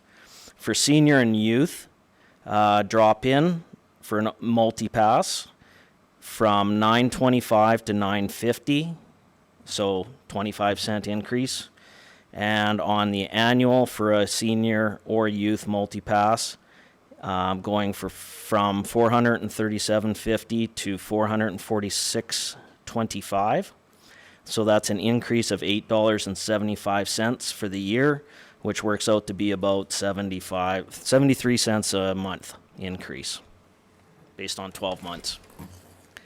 Okay, that's really good information because it always sounds bigger than it is. So I just appreciate that's the way we put that in this release if we pass this. Christine? Thanks, Darren. I'm just curious. I know I kind of touch on this all the time, but I'm wondering if we ever got any numbers back from having the hours shortened at the BCF, because I know we were trying to save about $30,000 by doing that. And I guess the feeling I had originally when we weren't going to increase this is that we did a good thing by obviously shortening the hours, save some money that way. But now I'm just curious. So is this helping? Is what we're doing by shortening the hours helping at all? Are you able to answer any of that yet, or? I guess I'm a little unclear of exactly what your question is. I'm very unclear about what my own question is, to be honest. I am just merely curious to whether we actually, by shortening the hours, saved something. I guess in relation to the increase, I sort of thought before, because we had no increase, that we obviously saved by doing that, but obviously that's not the case. So I'm just curious if we have any data on that yet. Well, the cost savings would certainly be coming through the hours saved on staffing of the facility. Now, there's times that the facility closed anyways, and then stayed open for an event that would be in the banquet hall side, right? So there would be a smaller savings then because the staffing level would change at that point. In correlation to that, I know you've asked before of, have we lost membership because of it? Without giving an exit interview of those people that no longer have a membership, we don't know if that was the reason that they left or if it was for other financial reasons or for whatever reason that they may have had, right? So we'd have to do a whole lot of digging to be able to find out who doesn't have a membership anymore and then make contact with them to obtain the reason behind that. So, But just so I can basically look someone in the face and give them an honest answer, we are still, it did help. there was definitely a cost savings with it. Okay. I'd have to go back to pen and pencil to do the math calculation of the hour reduction as well as the stat holiday reduction that we decided to go with. Okay, that's good. Thank you. Lisa? Just want to throw this out there. I know that we have the fee assistance program for those who can't afford to use our facilities. However, there's enough parents out there that are perhaps maybe too proud to do so. I've heard through numerous amounts of other children that our drop-in fees for our youth is considered quite high for some of those who are too proud, let me say, to use a facility. So I'm just wondering if there's any will in this council to perhaps drop the youth drop-in price rather than increasing it to help enable our youth who don't have quite the same opportunity to use a facility as others.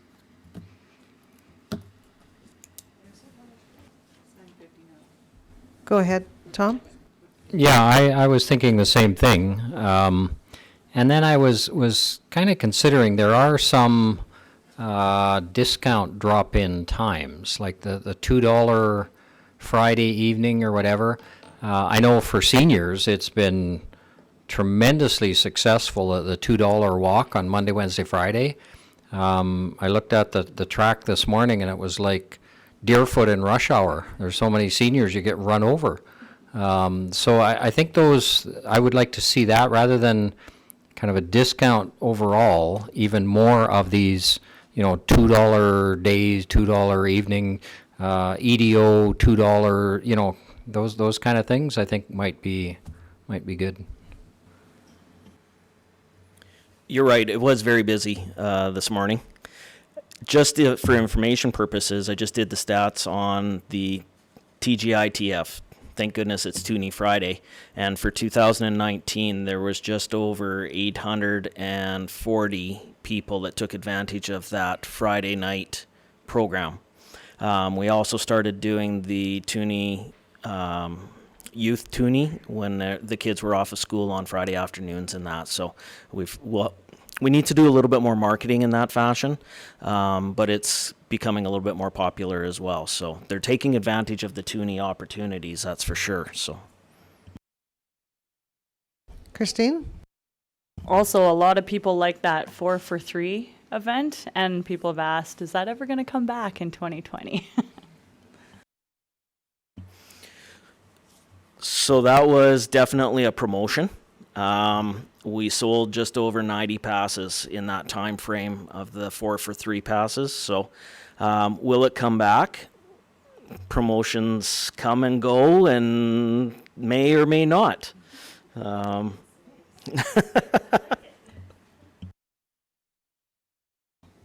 Anybody else? Jay? I agree with the sentiment of what Councillor Hanson-Zacharyk's trying to say. I'm just willing to wait until the next incarnation of the fee assistance program comes before us, because it needs to be more encompassing than just youth, right? And as family focused as we want the entire facility to be, I think we need to have an overall strategy that approaches. We learned very quickly that 50% of a subsidy was not enough subsidy for some to be able to feel like the facility belongs to them. And so I hope that sooner rather than later we see that next draft of the fee assistance program, because it will solve the problem that you're referring to, I hope. It's actually on next Monday's agenda, Councillor. Anybody else? Okay, and as I said to you earlier, I'm going to bring it back, is I do want to just have you keep watching those ratios so that we don't have people feeling like we got more staff than we got people in there, so. Okay, so any more questions? All in favor? Carried.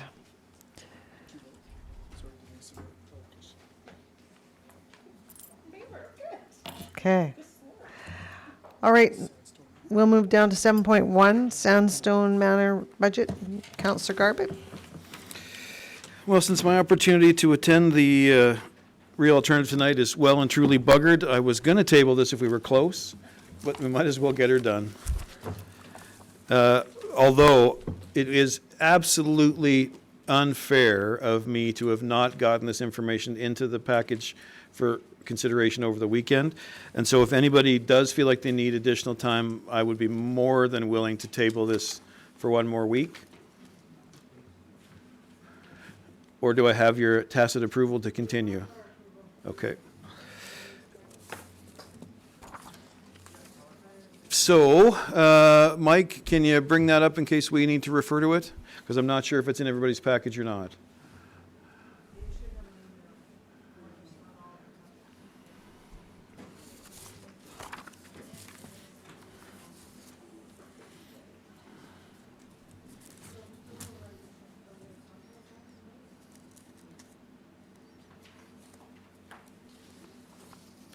Ready? No?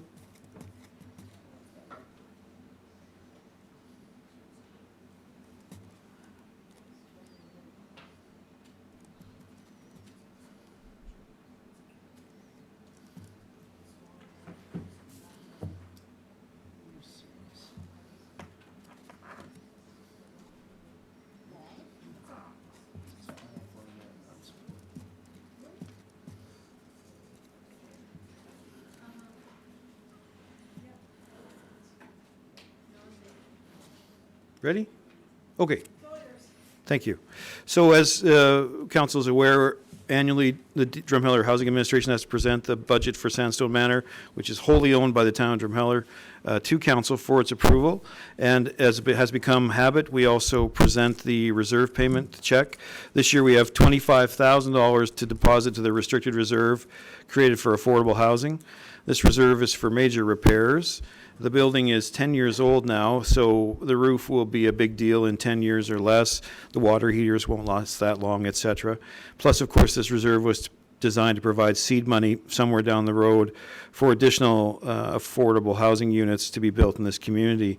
I believe with the addition of this 25,000, we'll be creeping up on 180,000 that's been built in that reserve over the last number of years.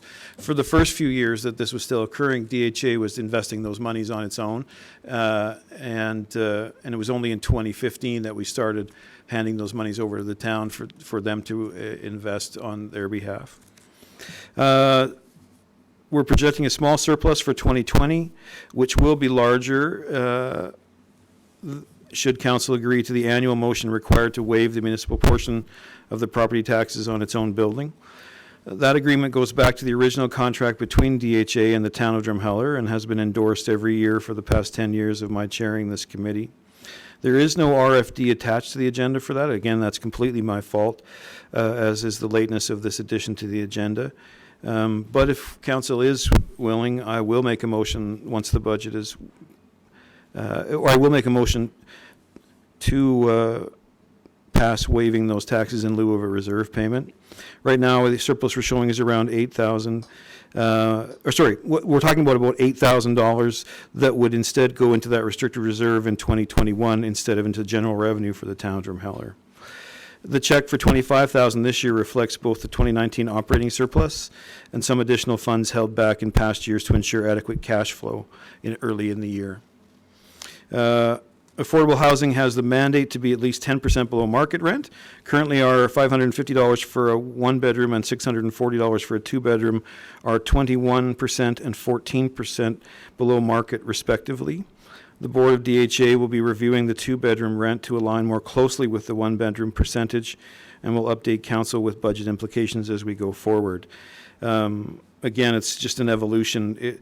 Oftentimes in Sandstone, the reason that someone has a two-bedroom is because they're a single-parent family, and they're not receiving the full discount on market rent that someone in a one-bedroom would. And of course, it's not as though that child is adding revenue, just expense. And so the board wants to look at perhaps reducing our two-bedroom rent. That, of course, would have revenue implications. But we're not ready to do that just yet. The discussions regarding using the main floor suite as an emergency violence shelter are ongoing. The Salvation Army has moved forward as the managing partner in this project. As everyone learned last week, the Big Country Victim Services has disbanded. So we're really glad that the Salvation Army had already taken the lead in moving this project forward. DHA has costed out the enhanced security measures, and agreements on who is paying for those improvements and the rent on that space is yet to be finalized. The board of DHA hopes to negotiate a minimum of a per diem style reimbursement for nights occupied, but also a holding rent from another order of government who will be saving money on hotel rooms once the space is up and running.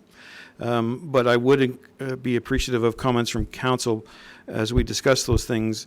If no one is actually ultimately willing to pay, which is not my expectation, but if ultimately no one is willing to pay for the rent on this space as part of their agreement, is it a deal breaker from the town of Drumheller because of the lost revenue, or would we consider that to be another gift in kind?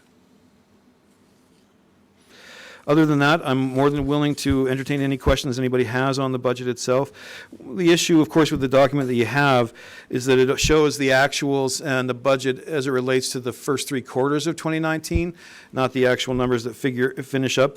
So what I will say before we turn to the numbers is that the actual overall expenditures for 2020 is about $13,000 less than we budgeted in 2019. And we do have a slightly smaller revenue figure budgeted at $133,908 because we anticipate generally going forward 10% vacancy But we know that we'll cement that if we have one unit that is never available for rent because it becomes that shelter space. Currently, and quite unusually, there are 3 two-bedroom units currently seeking tenants in Sandstone Manor.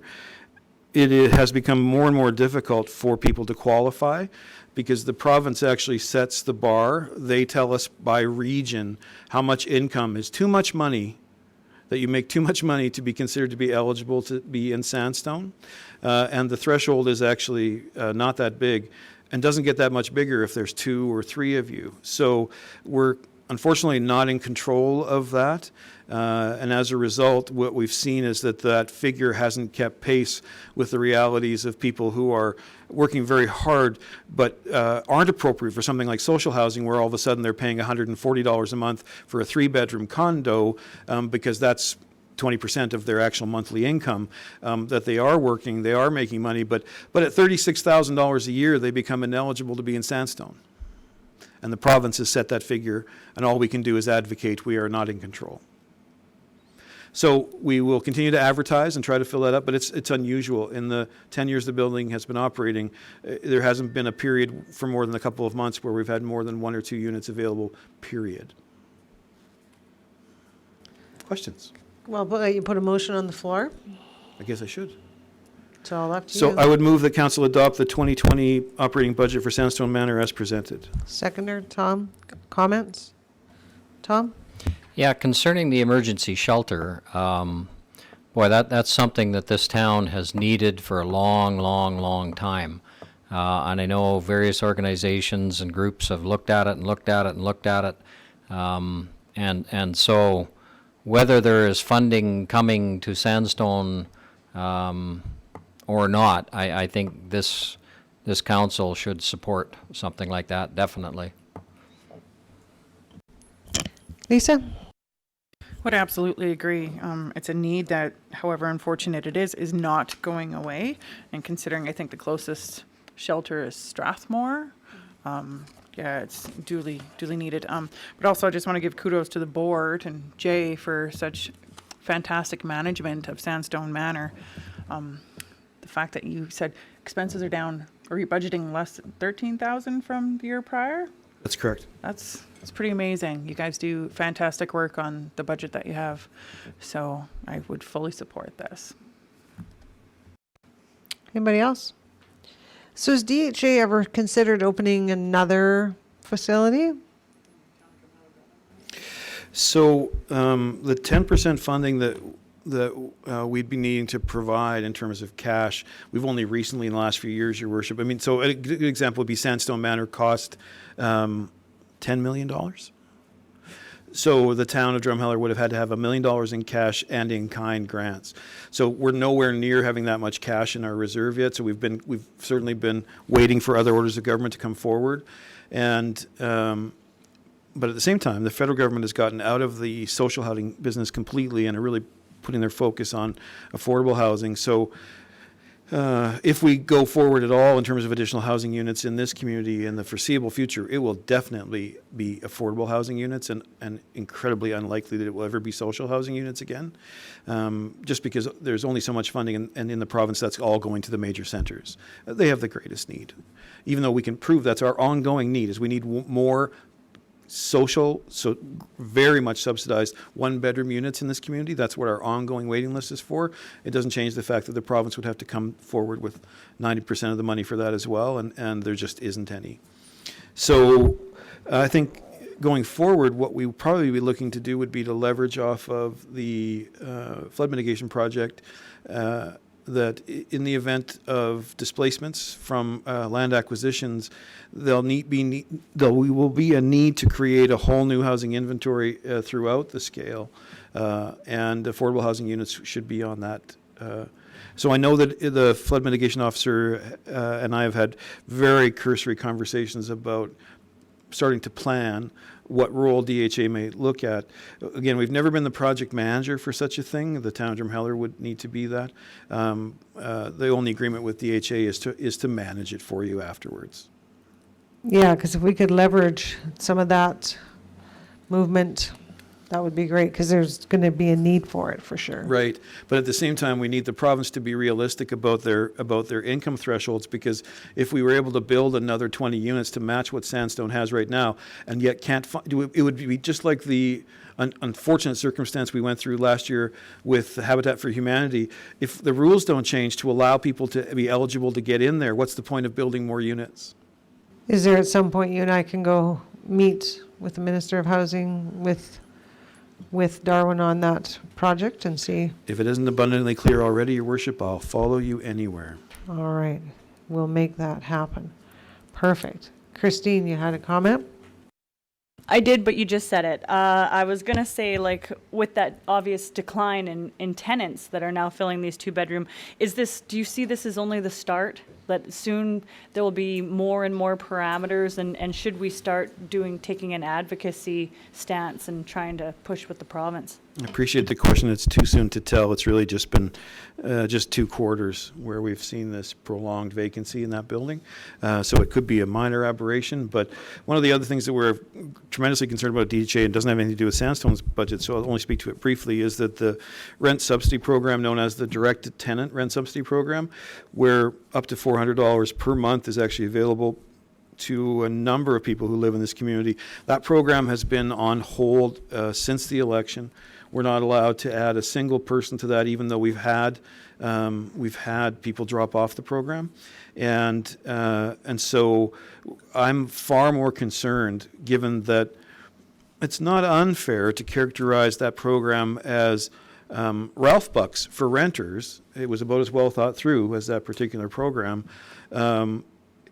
If in the current budget situation, this program were to be cut by the provincial government, we would then see a tremendous volume of people, well over 100 families, all of a sudden scrambling for either social housing or affordable housing, because they only make ends meet right now by receiving a check directly from DHA from the province, but from DHA to the tune of up to $400 a month to go to making sure their rent gets paid.